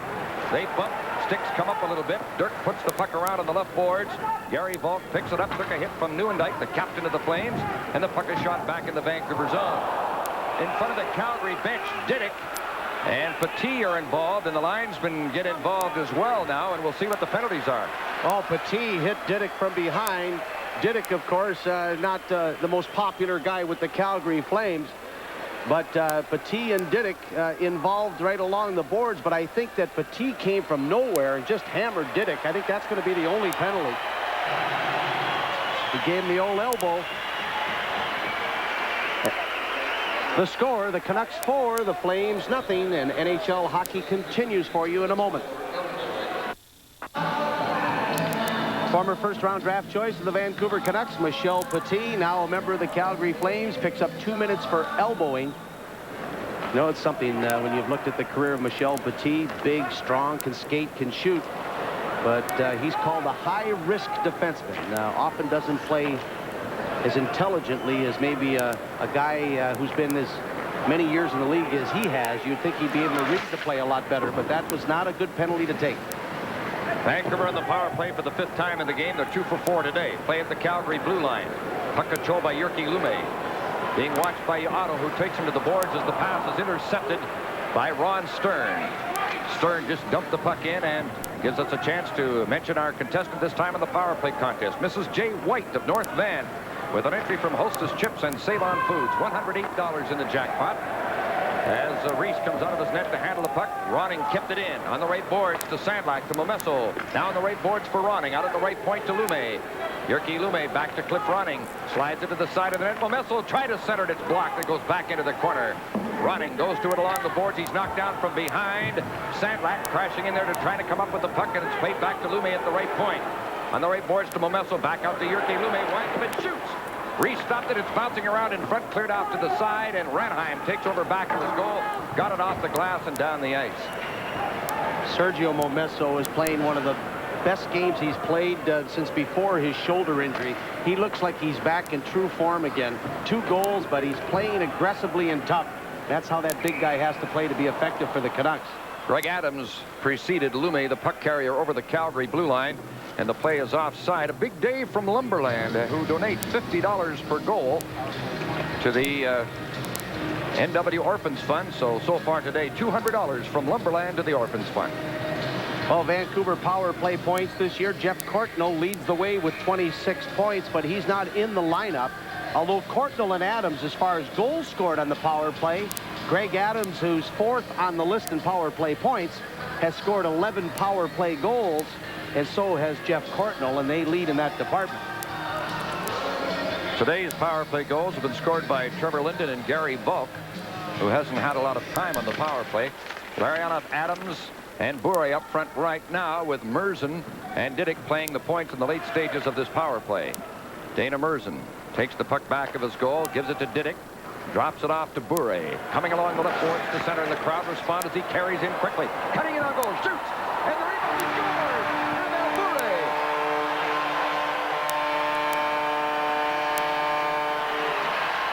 Calgary's protesting the goal. Well, Harry Fraser's getting some help from his linesman, too. They're going to go upstairs. They're going to review this one, I think, Jim. They want the phone, but the Russian Rocket, boy, was he in full flight, taking that pass deep in the Canuck zone from Gerald Didick. And then it was a foot race, and he just motored down the left wing, broke in, went coast to coast. The Russian Rocket. Is this guy fun to watch or what? He picks it up deep in his own zone, picks up momentum into the neutral zone. Now he's flying at full tilt. Uh-oh, he's in on the goaltender, takes the shot, tries to go in the 5-hole, doesn't make it, but knocks in his own rebound. With his leg, I think. But they think he might have kicked it in, absolutely, and they'll review this. But Bure right in, tried to go between the legs. Then the puck came out, but it didn't look like he directed it in with his right skate. It looked like the save came right onto the skate and then bounced into the net. I think this would be a crime if this goal doesn't stand up, because you could clearly see on the replay that he did not direct it into the goal. It definitely hit Bure's skate, but that's okay. It can do that. The save by Reese, the rebound went off the right skate of Bure, but it doesn't appear that he kicks it in. It's a close call. It kind of even went off the shin pad a little bit and then into the net. So I think when they take a look at the replays upstairs, and the video replay judge today is John Snyder, I think that they're going to let this one stand up. But we've seen stranger things happen. We're just going to have to wait and see. But Pavel Bure, if this guy isn't worth the price of admission, I don't know who is. And to think that he's going to be in a Canucks uniform, God willing, for the next 10 or 15 years, does that mean entertainment and excitement for the Vancouver hockey fans? It's going to count. With the video replay officials. Well, it certainly went off his leg, but he did not direct it into the net. His 20th goal of the season. Bure snapping the wrist shot, then breaking across the goal crease. But the save by Reese, you could clearly see it went in off the top of the skate or the shin pad, the lower part of it, and Bure did not direct it in. And the fans love it. Great goal, his 20th goal of the season, and Bure now has points in 8 straight games. Didick and Merzen, who handled the puck deep in the Vancouver zone, get assists on the goal, but it was all Bure. And Jeff Reese and the Flames were very upset even after the decision was made when checking video official John Snyder, who checked the replay. Wally Harris is the off-ice supervisor here today, too, and he might have been involved in looking at that as well. But it certainly went off his shin, but he did not appear to move his leg before the puck hit his leg. So it was ruled, obviously, that even though it went off his leg, he didn't purposely kick it into the net. Canucks are 3 for 5 in their power play and lead 5-0. Here's another delayed penalty coming up to Calgary. High sticking will be the call. Another power play coming up. The score, Vancouver 5, Calgary 0. And we'll bring you back to Canucks hockey after this. To survive the long, harsh winter, Canadians wrap themselves in wool. Watch it now, watch it. Huddle together. There it comes, there it comes. Keep their hands and feet moving.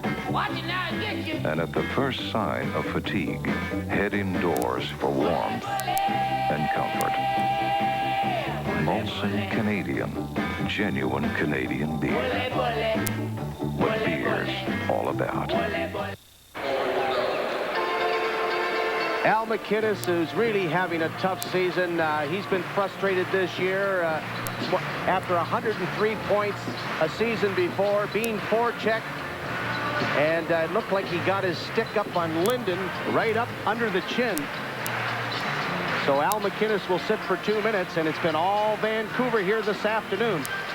When you see a stick come up in the face like that, you feel good that no one is injured, because that came awfully close to the eye area of Trevor Linden.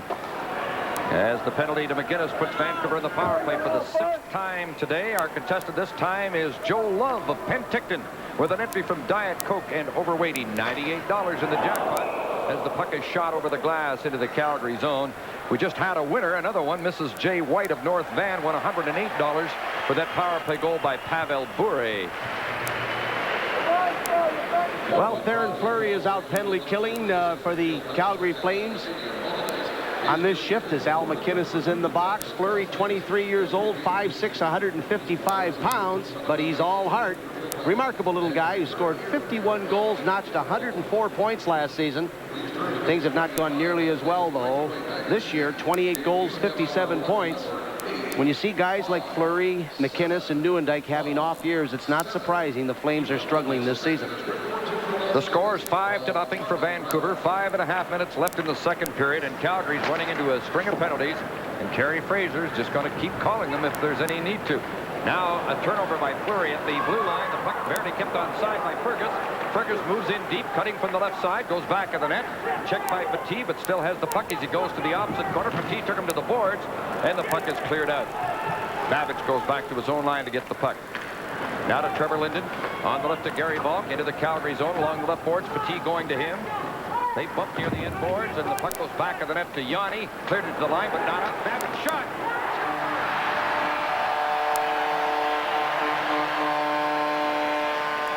Well, it's a big afternoon for some of the unsung heroes. Momesso with a pair of goals. And now Gary Volk with his second of the game on a deflection of a Babbage shot in over the shoulder of Reese. And it's 6-0 Vancouver. And the Canucks are 4 for 6 on the power play. Gary Volk doing a good job going to the net. And Babbage with a good low shot. And Volk in good position in front of Petit. Deflected by the Calgary goaltender. The crowd is really getting on Jim Reese, who's steaming ever since the Bure goal was allowed. But he had no chance on this deflection. Well, Volk's getting a chance on the power play, and he's making the most of it, just as he made the most of his first chance to play. Remember, at the start of the season, he wasn't dressing. But when he got in the lineup, he was noticed, and he's worked hard all season. Well, Jim, I've maintained he's the unsung hero on this Vancouver hockey team. He's done a remarkable job, gutsy effort killing penalties. Now he's getting a chance to play with two big talents in Fergus and Linden. And boy, don't think he doesn't love that.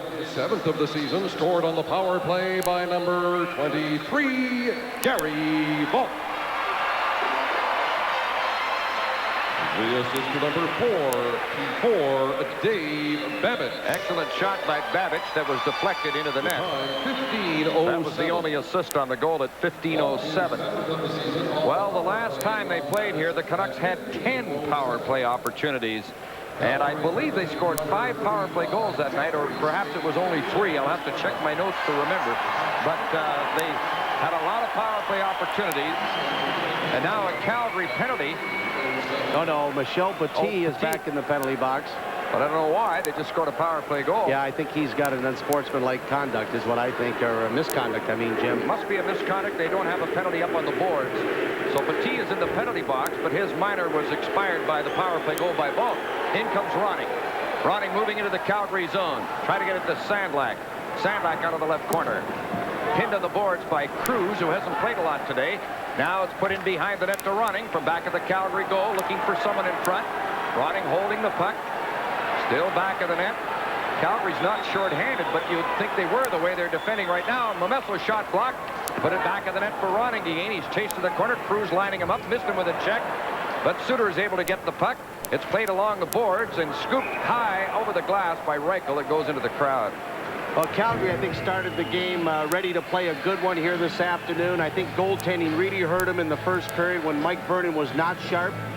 Risebrough made a goaltender's change in the second period, but the Canucks have not let up since the first period. They jumped out to that 3-0 lead, and they've added 3 more here in the second period, and Calgary now really looks like a beaten, disorganized team. And Jim, I think that was evident on the last shift when you mentioned Calgary's not shorthanded, but they're playing like they're shorthanded. They were all collapsing in front of their goaltender, and the Ronning was behind the net. No one was picking him up.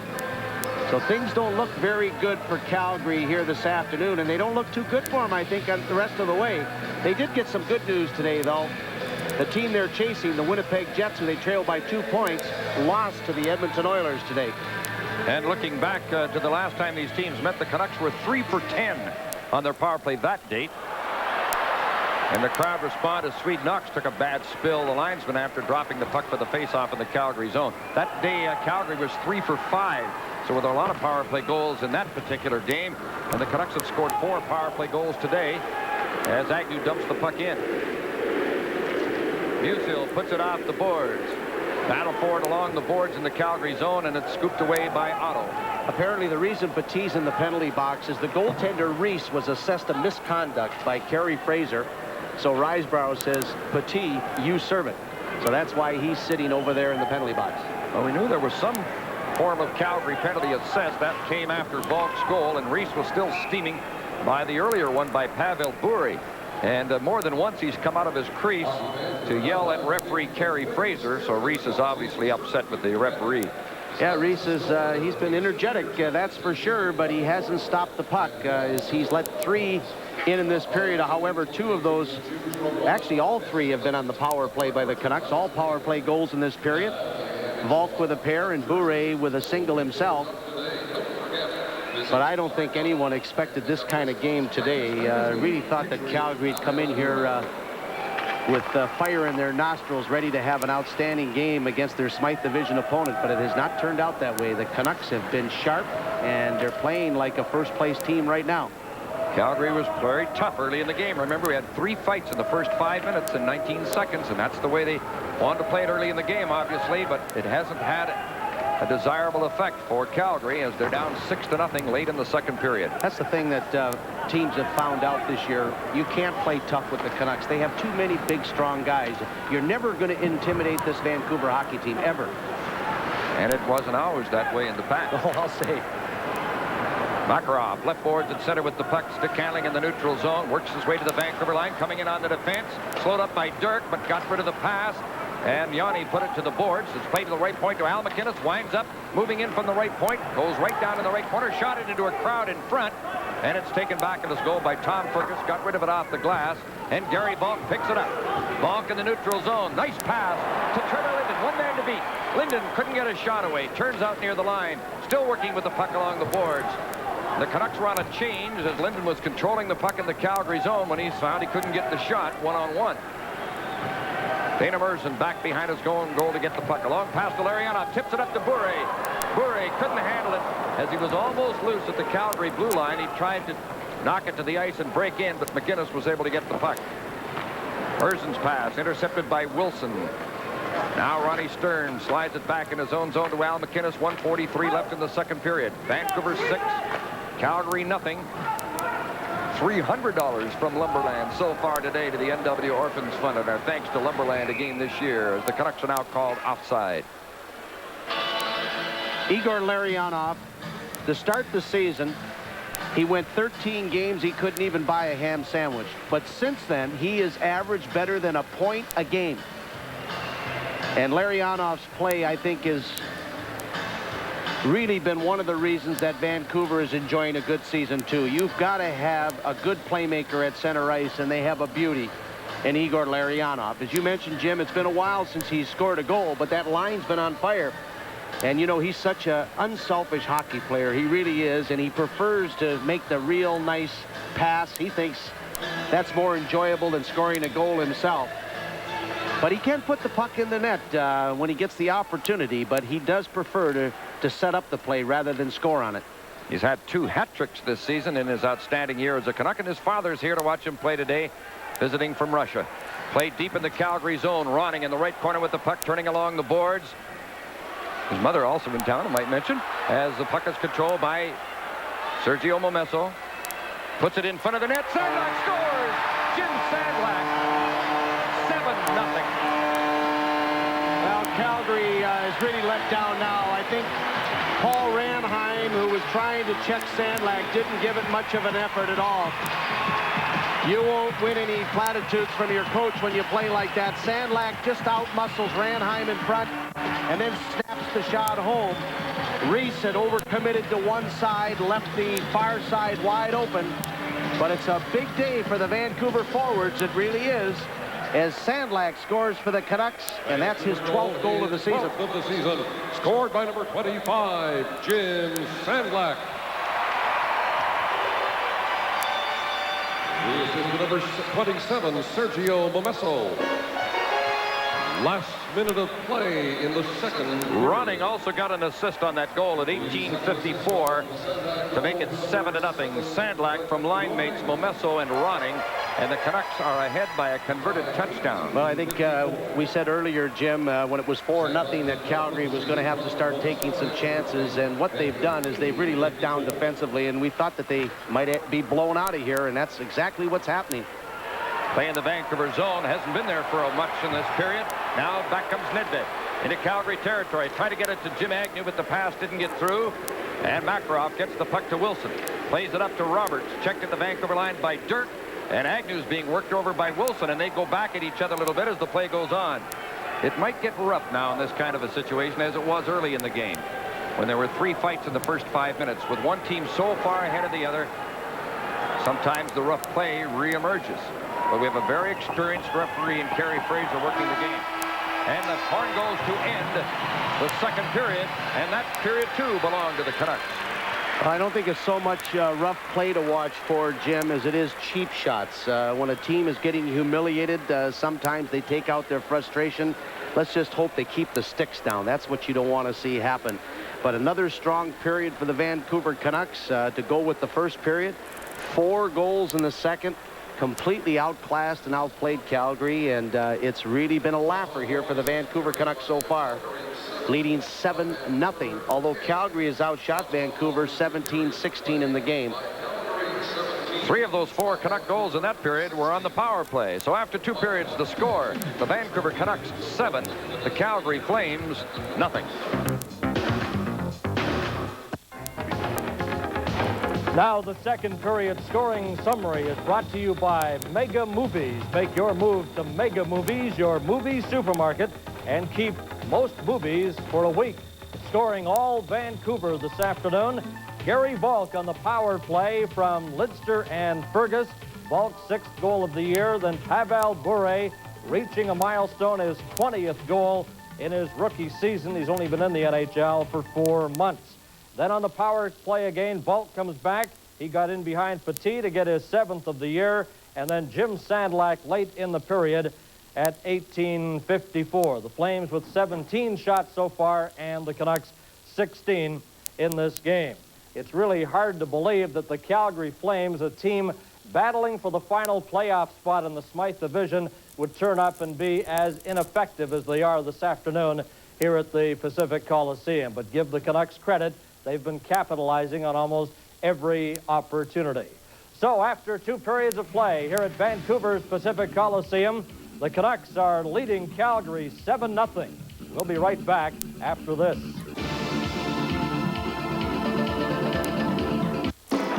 Once the game is done. Everyone. Welcome back to the Pacific Coliseum and the NHL scoreboard, brought to you by your local bottler of Coca-Cola Classic.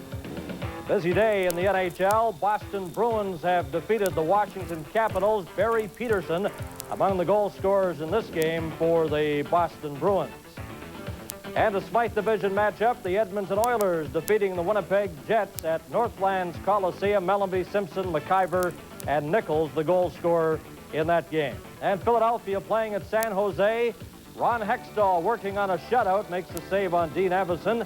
And then a master at puck handling, Hextall, a long pass to Dineen. Dineen's in against Hackett, and Hackett makes the save. And that's how this game stands at the Cow Palace tonight in San Francisco. A first period goal by Freer, and late start Chicago at Buffalo. Minnesota at Toronto, a battle for 4th place in that division. And the other game has Hartford playing the Rangers at Madison Square Garden. And here at the Pacific Coliseum, it's been all Vancouver Canucks this afternoon. Jim and Tom, a totally uninspired Calgary Flame team. Well, you're right about that, Bernie. But on the other hand, the Canucks are doing a lot of things right. McLean set the tone early with his great goaltending. And there's so many Vancouver standouts, but I know one of your favorites, Pavel Bury's, put on some more show today. Well, he's not only a favorite of mine, I know he is of you and all the people are here at the game. He has all the flash and dash that you love to see in a hockey player. The thing I like about Bury right now is his consistency. And he has 7 goals now in his last 8 games. And Bury with a great solo dash, tremendous speed. As he accelerates, he breaks in on the goaltender, Reese. He tried to put it right between the legs. The rebound came out, took a lucky bounce as it hit his shin pad and went in the net. Bury, his 20th goal of the season. And if he keeps going at this rate, Jim, I really think that the kid has a shot at 30 goals this season. And he also has a shot at Rookie of the Year. Yes, he does. And we talked about that about 2 weeks ago. I think he needs to get over 30 goals to get strong consideration. But he's the most exciting new player in the game today, without question.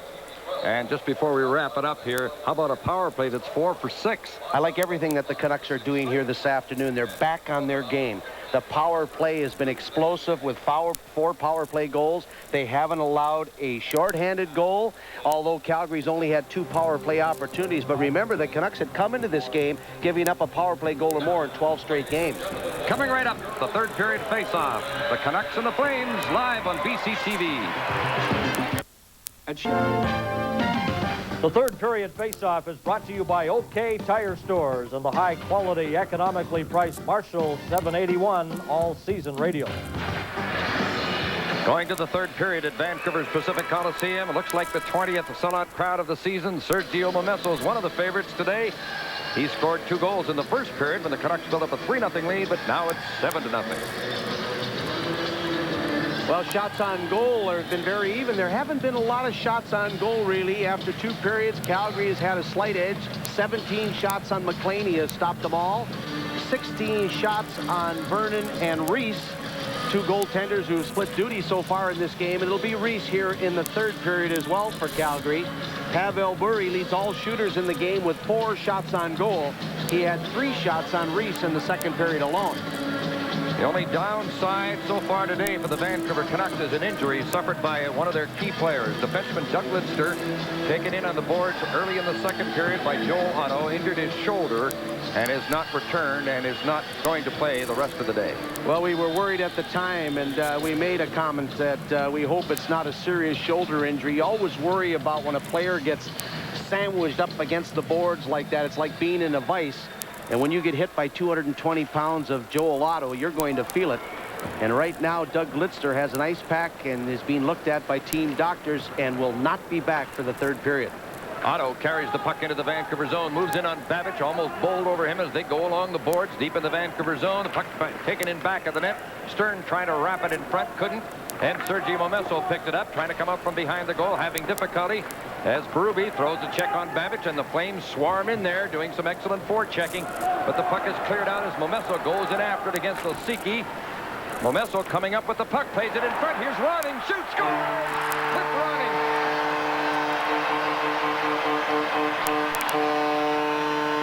Oh, does Calgary ever look disorganized? 3 players went over to check Sergio Momesso. But Momesso showing great jump here this afternoon, hustled in to get to the puck with Osiki. It took a bad bounce right onto the stick, but then Ronnie called for the puck wide open. Bang, slap shot right by Reese over the glove. 8-0 Vancouver. Good effort by Momesso. Perfect shot by Cliff Ronning, and everything is going Vancouver's way here today. That line having a big day. Momesso with a pair, Sandlak with a goal, and now there's center Cliff Ronning, who hasn't been scoring many goals lately, but he gets his 22nd goal of the year, and it's 8-0 Vancouver in the first minute of the third period. As the crowd cheers the announcement of Ronning's goal. The assist to number 27, Sergio Momesso. There might be a second assist. And to number 25, Sandlak gets the second assist, so the line combines to make it 8-0. Roberts into the Vancouver zone, tied up by Didick, keeps going after the net, and just put it wide, then ran into McLean, bowled him over. Now he gets a challenge from Didick, and there's going to be a penalty to Roberts. Now Jimmy Agnew comes in, and they're upset with Roberts bowling over McLean. Well, they should be, too. Roberts, again, another Calgary player showing frustration. stopped by McLean on a good scoring chance by Roberts, who leads the Flames in scoring, and then he just gave him the elbow. He roughed him, knocked him right into the net. Kind of a cheap shot by Roberts, but Fraser was right there to make the call. And we'll take a break. The score, the Canucks 8, the Flames nothing. This is NHL hockey from Vancouver. Well, what looked like strong possibilities for Calgary to get their first goal. Musil hitting Roberts with a nice pass. Roberts was able to fight off the check of Didick and then went to the backhander down low, and then he kind of just gave the knee to McLean, and they call it charging. So Roberts goes to the penalty box, and the Canucks go on the power play for the 7th time today, and you have to wonder about the future of Coach Doug Risebrough. A lot of speculation that Dave King might be the new coach of the Calgary Flames, and that might happen sooner than we think. Vancouver on the power play. They're 4 for 6 this afternoon. Linden comes in over the line, gives the puck to Didick. Didick took a check on the boards from McInnes. Puck is still in skates along the boards. Linden bumped the gain by McInnes, who shovels it to the corner, and it's passed off by Balk to Linden. To the left point to Didick. Right point to Lume. Put it on the left boards to Linden as they throw it around. Centered across. Fergus scores! Tom Fergus, great goal. It's 9-0. Where did the Canucks find this power play? Man, they're putting on a clinic here this afternoon. Beautiful passing. Not much resistance, though, from the Calgary penalty killers. Linden with a cross-ice pass. One-time shot by Fergus. He can hammer it. And it's 9-0. One of the most impressive offensive outputs the Canucks have had in a long time. Their best this season, the best in many seasons. Fergus now makes it 9-0. Vancouver goal is 12th of the season, scored on the power play by number... 12th goal of the year for Tom Fergus. Fergus. The happiest fans around BC are those who've entered our power play contest. 5 winners today. We'll get to another one out in a moment here. Linden and Lume get assists on this latest goal. Linden made a great cross-ice pass to Fergus. Play now in the Vancouver zone as Yanni plays the puck, intercepted by Pavel Bure. Backhands it to Greg Adams at center ice. In on the Calgary defense. A long shot. Reese stopped it. And the crowd gets all over Reese for making the save, as they cheer that easy stop by Reese. And what a long day it's been for the Calgary goaltenders. And almost anyone else connected with the Flames. A long shot into the Vancouver goalmouth area. Went off a skate to the corner. Now it's Reichel off the right boards with the puck. Puts it across in front. Suter couldn't pick up the pass. Puck is at the side of the Vancouver goal. Poke loose. Back to Suter at the left point. Winds up, shoots. It deflects high as Bure tipped it up into the seat. Well, the Flames have 3 goaltenders now on their roster. Joining them from the Olympic team is Trevor Kidd. There was speculation that young Kidd would be in the pipes here this afternoon. And taking a look at the score, maybe it was a bad decision that Risebrough didn't go with him. But Trevor Kidd definitely will probably see action in the next Calgary outing, I would think. They want to take a look at him. But everything is pretty bleak right now for Doug Risebrough and the Calgary Flames, as they are suffering one of their most embarrassing defeats here this afternoon. We almost had another altercation, Berube and Merzen, and then Merzen went to the bench, and Berube was complaining to referee Fraser. Hey, another winner in our power play contest. We didn't get the contestant's name up, but we'll do it now. Eric Ging of Chilliwack, with an entry from Cheerios and Save On Foods, won $98 for that goal by Tom Fergus. Eric Ging of Chilliwack, congratulations. Canucks are 5 for 7 on the power play. That'll move them up in the league in power play percentages. Otto with the puck in the Vancouver zone. Back to the right point. Osiki's bouncing shot. McLean stopped it with some difficulty. It's swept to the corner by Ronning. Flames recover possession, but now Momesso gets the puck to Ronning. Sandlack is on right wing as they come in on the line. Ronning turning with the puck inside the blue line. Tries to center it, and it's blocked. And Osiki then slides it into the Vancouver zone. Back after it is Dave Babich, who's had an outstanding season for the Canucks. A real solid contribution from a defenseman who played very little last year in the NHL. Momesso coming in, going for this hat trick. Centered the puck. Oh, Sandlack going to the front of the net, just failed to get his stick on it, and he was in position to tip that pass. Jimmy Agnew back to get the puck. He's playing defense on this shift. With Lidster injured, Agnew's getting some time on the blue line. Puck is shot to the Calgary zone, picked up by Suter. Fine player out of the University of Wisconsin. Suter into the Canuck zone, still controlling, centered the puck into the goal crease. It's screwed loose at the side of the net. And McLean is down, covering up the puck as Roberts and Agnew mix it up.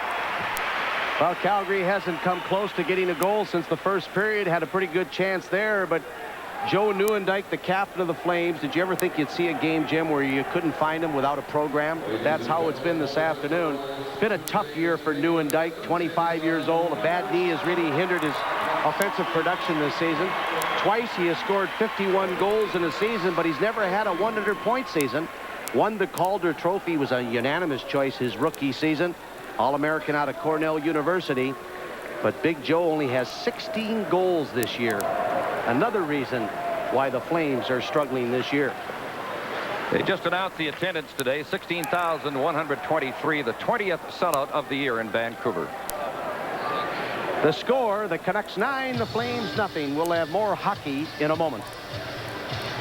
Buick Regal, the new standard of satisfaction. Buick Regal comes with standard 4-speed automatic transmission. Accord and Camry don't. Standard fuel-efficient V6 engine. Accord and Camry don't. Standard power 4-wheel disc brakes. Accord and Camry don't. Separate passenger controls on our standard air conditioning. Accord and Camry don't. And at $17,727, Buick Regal gives you more car for less money. Experience the new standard of satisfaction at your local Pontiac Buick dealers now. The Canucks' largest margin of victory was 8 goals, and they've done that on 2 occasions. December 1975, a Vancouver 9-1 win over Detroit, and March 27th, 1981, a Vancouver 10-2 win over Winnipeg. The most goals for a Canuck team is 11, and they have 9 here this afternoon.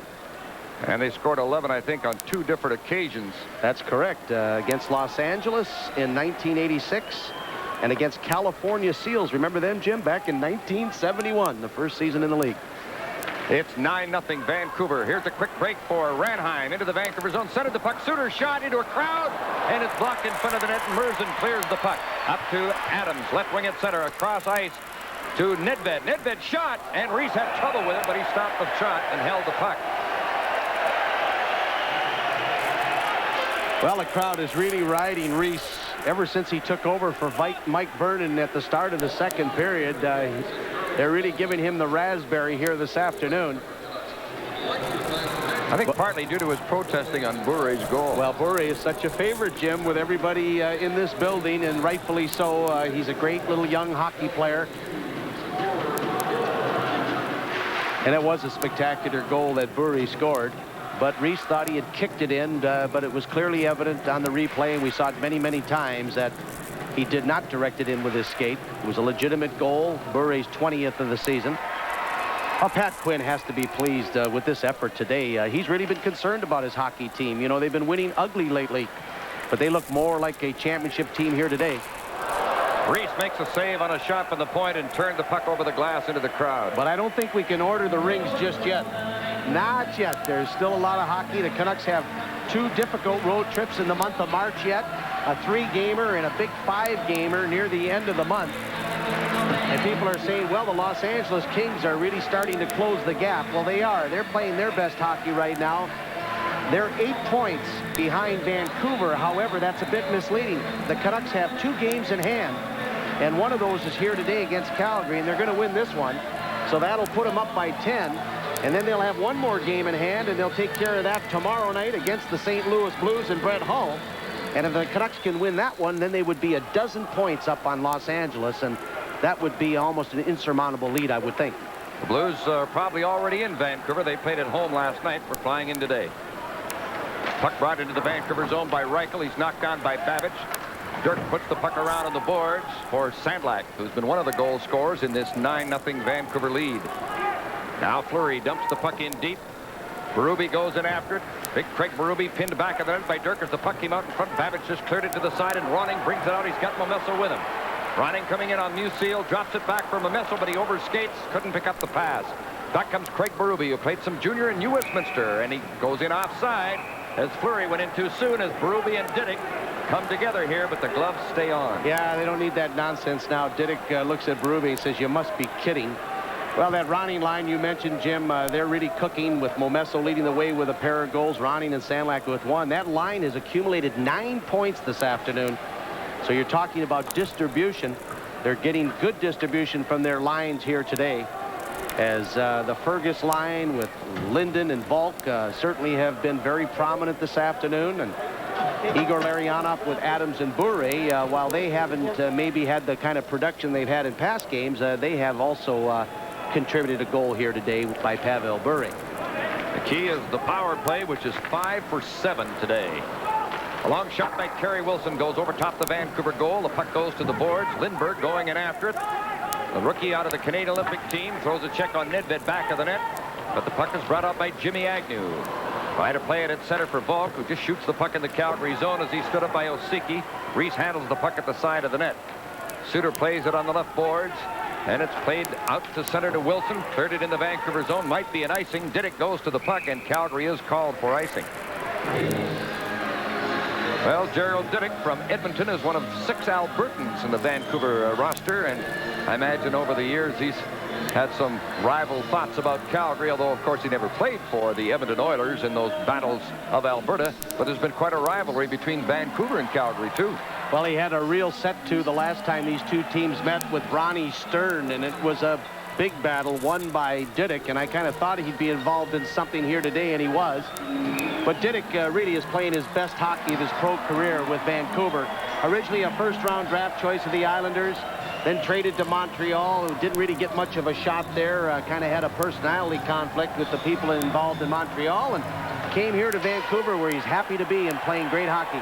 The crowd's got the wave going here at the Pacific Coliseum this Sunday afternoon. A lot of youngsters in the stands, too, and a lot of visitors from around the province having a good time. Puck shot deep into Vancouver territory. Ranheim in after it. Greg Adams comes up with the puck. Ranheim ties him up, but Lume gets control, slides it up to Adams from Nelson, BC. He failed to get loose as Michel Petit put the puck into the Vancouver zone. Merzen gets it up to Larionov. Now to Lume, just misses Bure coming down the middle. And behind the play, we've got Merzen and Otto colliding now, but Stern was originally involved with Merzen. Now Otto and Merzen are being separated. Well, I think the Canucks just want to get this one over with. Every time it looks like there's going to be a major altercation, you need 2 to tangle, and it's not happening right now. And we'll take a break with the score. The Canucks 9, Calgary nothing from the Pacific Coliseum in Vancouver. Remax is the best real estate organization in Canada today. If you're buying or selling, call Remax first. Penalties, both to Calgary and Vancouver. Stern gets 2 minutes for slashing. Merzen gets 2 minutes for cross-checking. Time of the penalty, 6:25. Calgary's had 41 minutes in the game. Vancouver's had 21. Of course, Calgary's total also included a 10-minute misconduct to the goaltender, Jeff Reese, assessed in the second period. Ronning at center with the puck to the Calgary line. Another Calgary penalty coming up. Boy, they're taking a lot of penalties, and that's just part of their problem this season, showing a lack of discipline. Well, Berube took a slash at Ronning, gave it a two-hander, and you know, Fraser really has to stay on top of this. We talked at the end of the second period about, Jim, you said it might get rough. I said we got to watch out for the cheap shots and hope they keep the sticks down. But Berube just giving Ronning the stick as he cut into the middle, and that picks up 2 minutes. So the Canucks go on the power play again, the 8th time here today, and they have burned Calgary big time with 5 power play goals this afternoon. Berube and Ronning were line mates at one time in junior hockey, as Berube and Ronning both played in U.S. Minster. Doug Risebrough, a very concerned young man at the Calgary bench, as general manager and coach of this Calgary team that is battling to make the playoffs. Many thought they'd be battling to finish first in the division. So our contestant this time in the power play contest is Ivan Savic, hope I pronounced that correctly, from Kamloops, with an entry from McCain's Juice and Overweighty. $98 in the jackpot for Ivan Savic of Kamloops. 5 power play goals for Vancouver in 7 opportunities prior to this one. Sandlak racing after the puck. Al McInnes cuts him off back of the Calgary goal, but the puck goes to Ronning back of the net. Making moves there. Flipped it to Momesso. Puts it across ice to Diddick, who's in deep. Sandlak has tripped up as the puck went behind the net, scooped around on the boards. Merzen, or rather Momesso, keeping it in. Now to Ronning back of the net. Ronning tied up by Musil. The puck goes to the corner. Diddick jumps in to get it in the right corner. Threw it out in front, went right to the left point to Babic. Hard shot, tipped aside. Musil works over Ronning with quite an elbow. The puck went to the left point to Babic, right point to Diddick, winds up and shoots. Reese made the save through a crowd with a good stop. Babbage kept it in to Sandlak. Out to Didick, but he can't keep it onside. The pass was on his backhand and outside the line. Now Babbage is hit by Fleury, and I'm telling you, the Flames are doing some hunting right now. Very frustrated by that 9-0 score. Play at the Vancouver line. Linden chased by Roberts, giving him some trouble. Pins him near the corner. Roberts fighting for the puck near the corner. Had it taken away by Jyrki Lumme. Lumme chased to the corner by Roberts, who lines him up, got a piece of him. Now Lumme tries the other way. Goes out from behind the net, cuts in front. He's tackled by Wilson, but the play goes on as out comes Babbage to Trevor Linden. To the Calgary line, to Gary Volk. Shoots! Restopped that as Volk was going for the hat trick. The puck bounces off Roberts, then he gets control and scoops it into Vancouver territory with 16 seconds left in Berube's penalty that has the Flames shorthanded. Jimmy Agnew out in the late stages of the power play. That's a rare assignment to the young defenseman from Hartney, Manitoba. Now a long pass on the left boards to Tom Fergus. Rolled the puck for Linden, but it's tipped away at the Calgary line. Now Linden turning with the puck as Berube comes out of the penalty box. Long shot by Agnew, goes just wide. Linden coming to the slot, couldn't get a shot. And Ranheim turns with the puck. Paul Ranheim, a quick skater down the left boards to center. Stick handling towards the Vancouver line as Calgary's on a change. He tried to get it to Reichel, who was slowed up by Linden. And Robert Dirk is able to take the puck. Dirk and Agnew, the defensive pair, with Doug Lidster injured early in the second period and has not returned. That's normally Dirk's partner. Petit carries up the middle to center. To the Vancouver line, Michel Petit, poke checked by Dirk, who forced him to turn back at center ice. Nearing the midway mark of the third period, it's 9-0 Vancouver. They led 3-0 after 1, 7-0 after 2. Petit fans on a pass in the neutral zone. Puck goes across to Yanni. Puts it into the Vancouver zone, but he's slowed up by Adams, who did a good job to stay with Yanni. And now Dirk rings it around on the boards and out. Petit chasing the puck back into his own zone. Adams, good skater, moves in on him as Petit turns with the puck. Hooked by Adams, and the puck goes loose into the corner. Banked around on the left boards to Lindbergh. In his second game as a Calgary Flame, played against Philadelphia Friday. Now his first road game since coming from the Olympics to the Calgary Flames. He was signed as a free agent. Puck is flipped up on the right side, and Makarov brings it to center. 3-on-2 for Calgary. Into the Vancouver zone. A pass for Lindbergh. Tried to center it, but he was partially checked by Larionov. And Jyrki Lumme cleared the puck to center ice. Reichel brings it right back in. He fell as he wanted to shoot. And Makarov also just failed to pick up the puck, and the Canucks bring it back. In over the line, Larionov moving in with Bure, bracing for the net. Turns on the left boards. Pavel Bure drops it off to Larionov in the left corner. McInnes has lost a stick as he moves into check. Bure lost it back of the net. And it's flipped off the boards and out by Paul Cruz out there now for Calgary. And the tough kid races into forecheck as the pass goes to Jyrki Lumme. At center to Pavel Bure. Coming down the middle. Neat move at the line. Drops it off to Larionov. He shoots, and the rebound score! Jyrki Lumme makes it 10-0. Well, if you're going to get 10 goals in a game, you might as well make the 10th one a pretty one, and that's exactly what it was for the Canucks. The two Russians, Larionov and Bure, doing their magic. Drop pass to Larionov. He won't shoot. He won't shoot. He finally does, but the rebound comes right to Lumme, who had jumped up in the rush, and he bangs in the rebound to make it 10-0 Vancouver. Great passing, though. Bure and Larionov, and then Larionov finally took the shot, but the rebound came right to Lumme for his 12th goal of the season. And Vancouver really has a laugher here today. First of the season, scored by number 21, Jyrki Lumme hasn't scored for a long time. Of course, he contributes in other ways. Not since the Detroit game, and that was a great goal. That was a big winner against the Red Wings on January 23rd. This is his first goal since. And to number 10. Now it's Ranheim breaking in on the Vancouver goal. The puck centered. Oh, McLean barely stopped it, but here comes a Canuck penalty on the play after the goal by Lumme. The score, Vancouver 10, the Flames nothing, and we'll have more Canucks hockey after our country. For well, Diddick's in the penalty box, a rare penalty for Vancouver this afternoon as far as putting Calgary on the power play. Only the third time the Flames have had the man advantage. Diddick gets 2 minutes for holding Ranheim, who's a very fast skater. As he broke into the net, he got position, and Diddick just grabbed him and turned him around. Definitely a penalty. And Calgary will try to get their first goal of the hockey game right here with the man advantage. And they have an excellent power play with the point men, the Keys, Suter at the right side, McGinnis at the left right now as they work the puck in the Vancouver zone. The pass to Suter at the right point. Over to Al McGinnis. Lets it go. McLean stopped at the rebound. Oh, shot high. Makarov was all alone in front, took his time and put it over the net. McGinnis at the left point. On the left boards to Wilson. Wilson plays it down in the corner to Roberts. Back to Wilson on the left boards. Out at the point to Al McInnes. Winds up and shoots. Wide of the net. The rebound. Hopped off Wilson's stick. Now he shoots wide. Puts it high to the corner and it bounces out to center ice. Well, they've had a couple of great chances on rebounds on this power play, but it missed the target. And McInnes, of course, is such a threat from the point. Even if he should miss the net or have a rebound, there's so much on his shot. It's dangerous to stand around in front of the net. That goes for his teammates, too, I imagine. McInnes plays it on the right to Fleury, coming to center. On the left to Reichel at the Vancouver line. Shot the puck in. 55 seconds left in the Canuck penalty. As the puck is banked off the glass, Fleury couldn't pick it up, but it's controlled by Nieuwendyk. Dumps it to the boards. Petit moving in after it. Checked by Merzen as the puck goes in behind the net. Lume got a stick on it and swept it down the ice. Vancouver's 5 for 8 on their power play today. Calgary's currently 0 for 2, and this is their third opportunity of the day. 33 seconds left in it. Fleury down the right wing, winding up, shoots, and McLean got a piece of that hard shot and turned it wide.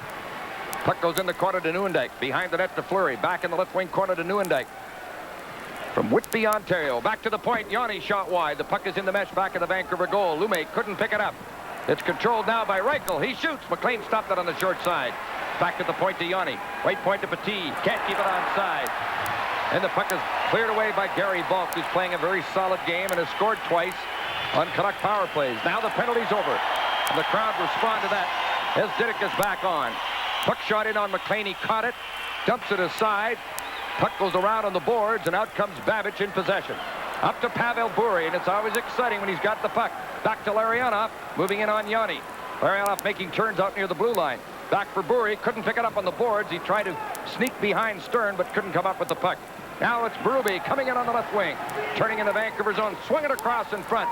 Ottawa's lost his helmet as he's out there playing it back to Musil at the left point. Shot on the net. McLean bats it aside. Puts it over the net. The Vancouver goal is off its supports. 6:21 remaining. The score, the Canucks 10, the Flames nothing. NHL hockey continues in a moment. Now listen, Coach, trust me. Well, Calgary and Toronto were in a blockbuster trade this year. 10 players involved, 5 to each team. And you take a look at the scoring, it looks like Calgary really got the worst of it. Only 17 points accumulated from the 5 players they picked up. The Leafs 48 points, so they got the best of it there. The only thing that maybe Calgary got the better of was the average age of the players. 2 years younger than the players that went to Toronto. So they got a younger team, but maybe not as talented a team. Well, McLean had to make a couple of tough saves in the last flurry to keep Calgary off the scoreboard. There's 6 minutes and 21 seconds left. The score is 10-0 for Vancouver. And who'd have thought it? Anywhere in the NHL, 10-0. Musil at the left point. A long shot, hit a leg in front. A bouncing puck hopped over the stick of Ranheim in the deep slot, and he just failed to get a shot away. Play back at the Calgary line. Nice move at the line by Ranheim, but it's going to be an offside, a delayed offside. The Canucks bring it out. Now the delayed offside is called at the Canuck blue line with 6:03 left on the clock.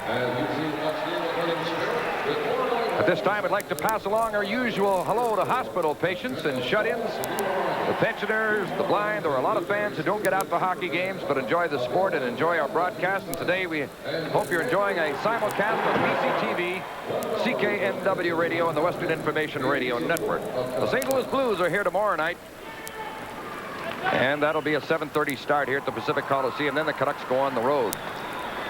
A long shot from the right point by Petit is blocked. The puck kept in by Calgary. Berube with the puck on the right boards. Rolled it across in front. Kerry Wilson shot tipped high. Calgary's starting to get a few scoring chances here late in the game. Ronning scooped the puck high, getting it out. 5:42 left. Well, I don't think there's any doubt that Kurt McLean is going to win his 34th game of the season. That'll be the most ever by a Canucks goaltender. I don't have to tell you what he's really thinking about, though, in the next 5.5 minutes. And he has a good shot at that, and the Canucks have to bear down now and not let up here. Excuse me, I said 34th victory. I mean 33rd. There goes the perfect broadcast, Jimmy. Oh, I think it went quite a while ago. 33 wins, though. That is a remarkable season for Kirk McLean, and it's not over yet. He might even hit 40. Wouldn't that be something? Well, he's been outstanding. And you look for reasons for the Canucks' great success this year. You start with McLean. Musil shot from the left point, hit the goalpost through a screen of players. Puck bounces to the boards. Lume coming up with it. Slides it to the blue line. Volk plays it across to Linden. Neatly across to Dana Merzen. Hard pass misses Gary Volk. Puck goes to Reese, so there'll be no icing, and Musil's back to get the puck. Plays it on the left boards to Roberts. He lost control of it to Nedved. Now to Volk. He shot. Oh, just missed the net. Volk going for the hat trick. And it would be the first of his NHL career. Now Makarov comes to center. Nice move at the Vancouver line. Still controlling the puck. Going in on goal. Goes back in the net. Centered it. And it's tipped away by Volk. Coming back to help his defense. A big defensive play by Volk. Makarov's had a couple of great rushes today. Linden having some trouble in his own zone. Turning with the puck. Got away from a check. Played it outside the line. Oh, what a hit by Musil on young Peter Nedved. In comes Reichel. Breaking in on goal. He shoots and deflects high off Lume and goes up into the crowd with 4:39 left. Peter Nedved's been taking a beating lately. He's so slight, just like a rubber ball. They put the shoulder into him. That's the second time he's been rocked right on to the seat of his pants here this afternoon. In the first period, he got hit big time, and he just got it again. And Nedved just flattened as Musil was able to put the shoulder into him with a little help from his arms. But Nedved, I think, is going to... He's the kind of guy, though, sometimes you can't put weight on a guy who's very slightly built. You see him with his shirt off. He doesn't have a very big upper body. He's going to have to rely on agility, speed, and being nifty out there because if they know that he can be hammered at the ice that easily, it's going to be tough sledding for this young prospect of the Vancouver Canucks who was taken second overall a couple of years ago. So that was a check by a check on a check as Musil ran over Nedved. Well, Nedved's check was canceled. Yanni with the puck. Now at the right point to Petit. His shot stopped by McLean. Had trouble clearing it to the side. Robert Dirk got it near the corner. Plays it on the left boards to Adams. Greg Adams comes to center 2-on-2 with Bure. The puck shot in deep. As Yanni fell on a broken stick on the ice. Now the puck is controlled in his own zone by Lindbergh. Back of the net, having some difficulty. Larionov almost stole the puck. Now Lindbergh and Adams race into the corner after it. Petit comes over to take the loose puck. Passes it out to Reichel. He couldn't get control of it. Reichel and Nedved were teammates in Czechoslovakia, although not matched against each other in this game. They're both involved. Reichel with the point. Nedved with the Canucks. 10-0 Vancouver leads. We're under 4 minutes now. Puck put into the Vancouver zone. Dave Babbage picks it up, cuts in front of the net, plays it down the middle. He's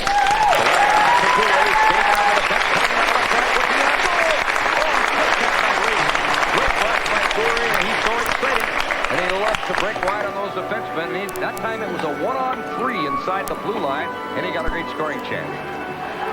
Bure to Larionov, forced back to center ice.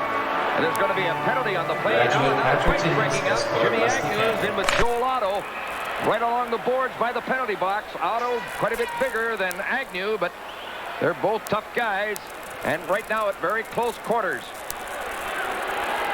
Agnew trying to get that right hand free. Gets an uppercut from Otto.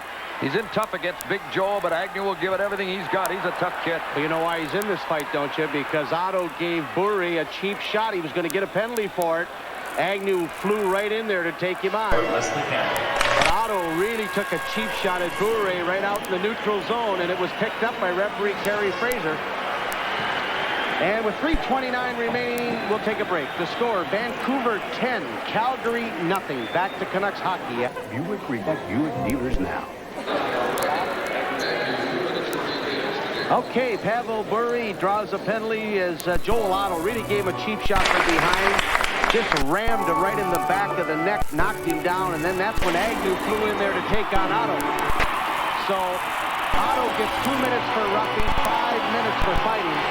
But what a great rush earlier, though, by Bure, is he went right around Osiki, and all Reese could do was gamble with the poke check with his goalie stick, and he didn't even know where the puck was. If he misses, Bure's got his second goal of the game. But he is fun to watch, isn't he? What an exciting player this young man is. Otto and Agnew got 7 minutes each. Now another fight. Sadlak and Berube Berube, maybe the tougher of the two, but they're both big men now on their knees in front of the Vancouver goal. Now they go to the ice with Berube on top. It's the fifth fight of the game. We had them all at the start of the game, and now we're getting them at the end of the day. Yeah, it's really trash can stuff now, isn't it? I mean, here's a 10-0 hockey game, and you see this nonsense. This is what I think really gives the NHL a black eye. Although a lot of fans enjoy the fisticuffs, to me, it's really uncalled for at this stage of the game. Earlier, Otto got 2 for charging Bure and 5 for fighting. Agnew got 2 for instigating and 5 for fighting. And now we've got penalties to Sandlak and Berube, and they'll be through for the afternoon with 3:16 left, providing there's not overtime, and you know there's not going to be overtime today. No, that's an understatement. 10-0 Vancouver, and the goals spread around quite a bit. 2-goal games by Momesso and also by Gary Volk. The rest are singles, as Linden and Bure and Sandlak and Ronning and Fergus and Lume have also scored Vancouver goals this afternoon.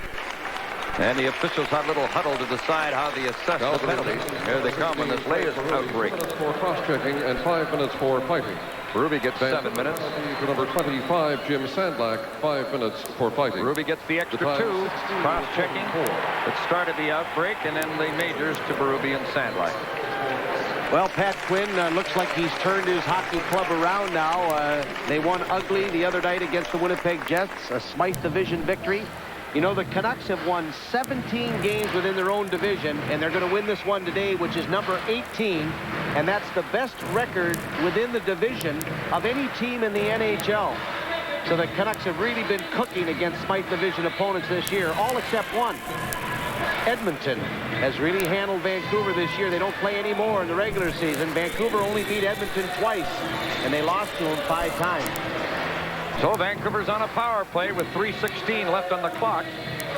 As Berube got the extra 2 minutes in that exchange with Sandlak. Our contested this time on the power play contest is Mark Dedick of Richmond with an entry from Hostess Chips and Save On Foods, $108 in the jackpot. The Canucks have had 5 power play goals today. Babbage at center shoots the puck in. Reese, who took over after 1 period, stops the puck back at the net. Mike Vernon was in for the first 3 goals. Reese has been in since. He makes a save on a long shot, and the crowd's really on him. Puck goes into the corner, bounces off Ronning, now goes in back of the net to Momesso. In the right corner to Ronning. Ronning off the boards with the puck to the point. Dedick shot right on. Good stop by Reese. The rebound. Score! Trevor Linden. And it's 11-0. I feel sorry for Reese, though, the goaltender. I know he's giving up some beautiful rebounds. They look like big watermelons. But Michel Petit, he did absolutely nothing to stop Trevor Linden. I mean, here he is up there. He doesn't tie up his stick. Linden just takes the gloves on the chest, but he's got his stick on the ice and just snaps the rebound by Reese to make it 11-0. So the Canucks now have scored 11 goals in their history 3 times now in a hockey game. As Trevor Linden gets his 2nd goal of the game, his 28th of the season. His 28th of the season, scored on the power play by number 16, Trevor Linden. 2:36 left on the clock now. The assist to number 4, Gerald Dedick, who shot from the point, gets his assist, and so does Cliff Ronning. Number 7, Cliff Ronning. And everybody's having a big day as Ronning picks up another assist. Linden with his 2nd of the day. 11-0 with 2:26 left. Congratulations, Mark Dedick of Richmond. You just won $108 for that power play goal by Trevor Linden. Oh, we've seen 3 or 4 goals scored on Calgary this afternoon. Just the result of a complete lack of good effort on behalf of the Calgary Flames as far as fundamentals, being able to tie a guy up properly in front of the net. And that has not been there today, and Doug Risebrough's Flames really look pathetic right now. What a long afternoon for Doug Risebrough, such a competitive player and such a winner in his playing days. And it'll be very quiet right there at that Calgary bench with 2:10 left on the clock. Puck is shot in, but there's a delayed offside indicated. Suter takes the puck, though, as the play goes on. Banks it on the boards for Makarov. Now Suter tries to bring it out. Now the delayed offside is finally called with 1:59 left. 11-0. Vancouver leading on their way to setting team records this afternoon. Well, it's been a big productive afternoon for this Vancouver team, and I think they needed a game like this, you know, for about the last 2.5, 3 weeks, maybe the whole month of February, where they had the first losing month that they've had, as they lost one more game than they won during the month. But this is the time of year when you want to start getting back playing your best hockey, because you want to do something in the playoffs. It's good to have a good regular season, but people will forget about it very quickly if you don't do something in the playoffs. Paul Cruz coming into the Vancouver zone, a backhander, easily stopped by McLean. The puck put to the corner to McLean's right. Dug out on the boards by Stern. His shot stopped by McLean, who lost sight of it as it hit his shoulder. And the puck is on the end boards back at the Vancouver goal. Stern trying to dig it out. Got it to Wilson in the corner. Threw it out in front. It bounces away, but it's kept on side by Musil.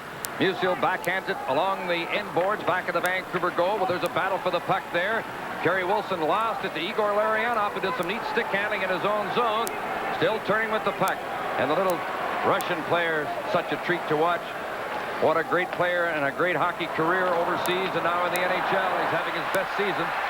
Stern was knocked down at the Vancouver line in a collision with Bure, and Stern lines him up a little bit along the boards as the play starts up ice. Stern hanging on to Bure. He's looking for him. He took a poke at him, and he's going to get a penalty. Hey, we saw it too. Kerry Fraser was watching that. He knew Stern was going to be up to something. He took a poke at Pavel Bure, and now Stern is throwing some punches at Didick, who came in to do some police work to protect Bure, who's being bounced around today. Well, I hate to be overly critical of a team that's getting spanked as badly as Calgary, but boy, this team has lost their poise, their discipline. They just look like they've really gone self-serving, very individual, taking cheap shots. And I don't want to beat on Calgary, but you have to call it the way it is. This is a very disorganized team right now. Mind you, a game like this, it brings the Canucks closer together. They're a big, united, happy bunch on their side. But Doug Risebrough looks like he's just completely disenchanted with everything. Stern gets 2 minutes for roughing. No, he got a double minor for roughing and a 10-minute misconduct. Yeah, well, should throw the book at him, I think. I think maybe Kerry Fraser just sending a message there. You know, it's interesting. I really think that Kerry Fraser has done a superb job of officiating. He hasn't let up because there's 11 goals scored by Vancouver. He's seen everything, just the cheap shot right there by Stern on Pavel Bure. And he assessed it, and he threw the book at him with a double minor and also a 10-minute misconduct. He went back and just had a few words with the Calgary goaltender, Reese. Not too sure what they were talking about, but Reese had been giving him a bad time earlier, and Fraser gave him misconduct to the goalie at that stage. Now we're into the last minute. Vancouver leading 11-0, and they're on another power play. Ronning with the puck. Back to the right point to Didick. Winding up. Back to Ronning on the boards. Can they make it a dozen? Didick shot. Tip wide. 35 seconds left. Well, the Canucks don't care if they make it a dozen. They want the shutout for McLean. Ronning with the puck back at the goal. Holding it back at the Calgary net. Out to Lume. Lume's pass almost intercepted. The puck recovered by Momesso. Checked on the boards. Reichel getting to the puck on the board. Scoops it to the line, but not out. Lume keeping it in. Lume holding it at the line.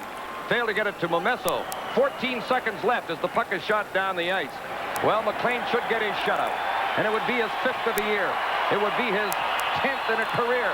He's starting for the bench now as the play comes out to center ice. It could be rough at the end of the game. Musil and Momesso, now there's fight breaking out. Cruz throwing all kinds of punches at Didick. And we've got a brawl at the end of the game. Actually, the game isn't officially over. 2.9 seconds left. Cruz really jumped Didick, who was nailed by a couple of punches before he knew the fight was on. But now he knows it's on, and he throws a headbutt at Cruz. Didick has a bloody nose from that sucker punch that started it, but then he butted Cruz back. So that's going to cost Didick some too, but Cruz really jumped him and bloodied his nose. Yeah, the headbutt might even get you a couple of games suspension. Didick is an old street fighter, but he got jumped. He got hammered pretty good, but I think the headbutt by Didick also caught Cruz right on the old beak. But it gets kind of nasty and ugly here at the end of the game. 2.9 seconds remaining. Well, there was a delayed penalty coming up to Calgary, yet another one, as McLean was heading to the bench. Well, we want to make sure if there really was a headbutt, because that often brings game suspensions, and But we did think we saw Didick with a headbutt. But Cruz just came in and nailed him with a couple of punches in his face when he didn't know there was going to be a fight break out. But there was a delayed penalty, I think, being indicated to Calgary with just 2.9 seconds left on the clock now. McLean was heading to the bench for an extra attacker up the ice. I don't know why he'd bother with such a few seconds left in the game. Well, it's a reaction. You do it. I think so, right. Well, let's talk about some positive things while they sort this out, Jim. And the one big positive is what Kirk McLean has done today. He has set a club record for goaltender wins with 33, and what a nice way to do it. He's going to have a 10-0 shutout. That gives him 5 shutouts on the season, tying him with Bob Essenza of the Winnipeg Jets and Patrick Waugh of the Montreal Canadiens for the overall NHL lead in shutouts with 5. Now Quinn is getting involved as he's yelling over at the Calgary bench. Dougie Risebrough. Yeah, Risebrough. He's telling Risebrough this is a joke, and he's right. Quinn is upset with Risebrough, who gave him some talk back, but not much. And I think the Canucks are extremely upset with this last few seconds here, with Cruz just went in there and really jumped Didick in an 11-0 hockey game. Well, Calgary penalty. Here come the penalties. Here they are. Gary Roberts, 2 minutes for high sticking. To number 3, Frank Musial, 2 minutes for roughing. To number 12, Paul Cruz, 5 minutes for fighting. Vancouver penalties. To number 27, Sergio Momesso, 2 minutes for roughing. To number 4, Gerald Didick, 5 minutes for fighting, and a 5-minute match penalty for head-butting. The time, 19:57. Well, it was the headbutt that gets the match penalty to Didick with 2.9 seconds left. Roberts was getting a high sticking. That was the delayed penalty. Then Musial and Momesso got into an exchange, and then came Cruz to jump Didick, and they had their scrap. Jim, I think I said Canucks 10-0. I don't want to cheat them on a goal. It's 11-0 Vancouver. And Pat Quinn, the big Irishman, well, I think inside he's delighted how his team played this afternoon. Right now he's showing his displeasure towards the Calgary bench, and particularly Doug Risebrough and some of the shenanigans that we've had to watch here in this third period. Well, Calgary's had 80 minutes, and the Canucks have had 10 power play opportunities. They're finally going to get this game finished, we hope. There's 2.9 seconds left on the clock, and there's still a delay before they'll drop the puck. And McLean is in there, 2.9 seconds away from a shutout. He's faced 30 shots. Calgary's outshot Vancouver on the day. Of course, it's been a rough one, and the Canucks lost Doug Lidster early in the second period with a shoulder injury, and he's such a key player. We have no indication how serious it is, but you know, it has to be pretty poor an injury for Lidster to miss any ice time. He's so durable. Well, now we're ready for the face-off to kill off the remaining 3 seconds. Nieuwendyk and Fergus, a couple of clean players who don't get many penalties. And the puck is dropped. The time runs down, and this game is over. Kurt McLean being congratulated by his teammates for the 11-0 shutout of the Calgary Flames. And if you look back in the first period, that's when McLean was really sharp, when Calgary came out and were playing very well. As it turned out, they didn't get very good goaltending themselves. From Mike Vernon, they made a change after the first period. Trevor Linden joined with Roberts a little bit. There's not a lot of good feeling between these two teams, and there never has been. You know, Vancouver and Calgary have always battled very hard, but Calgary's won most of the time. But Vancouver is doing something about that this year, as the Canucks now have beaten the Flames 3 times this season, and they've also had 1 tie with Calgary. Well, there was an awful lot of jawing back and forth at the benches when the players left the ice, but the officials did a good job to get there and keep them cool at the end of a long afternoon. Well, it looks like the Canucks are going one way and the Flames are going the other. All the Winnipeg Jets have to do now is win some games, because Calgary doesn't look like they're going anywhere right now after this performance here this afternoon. So the final score: the Vancouver Canucks 11, the Calgary Flames nothing. The third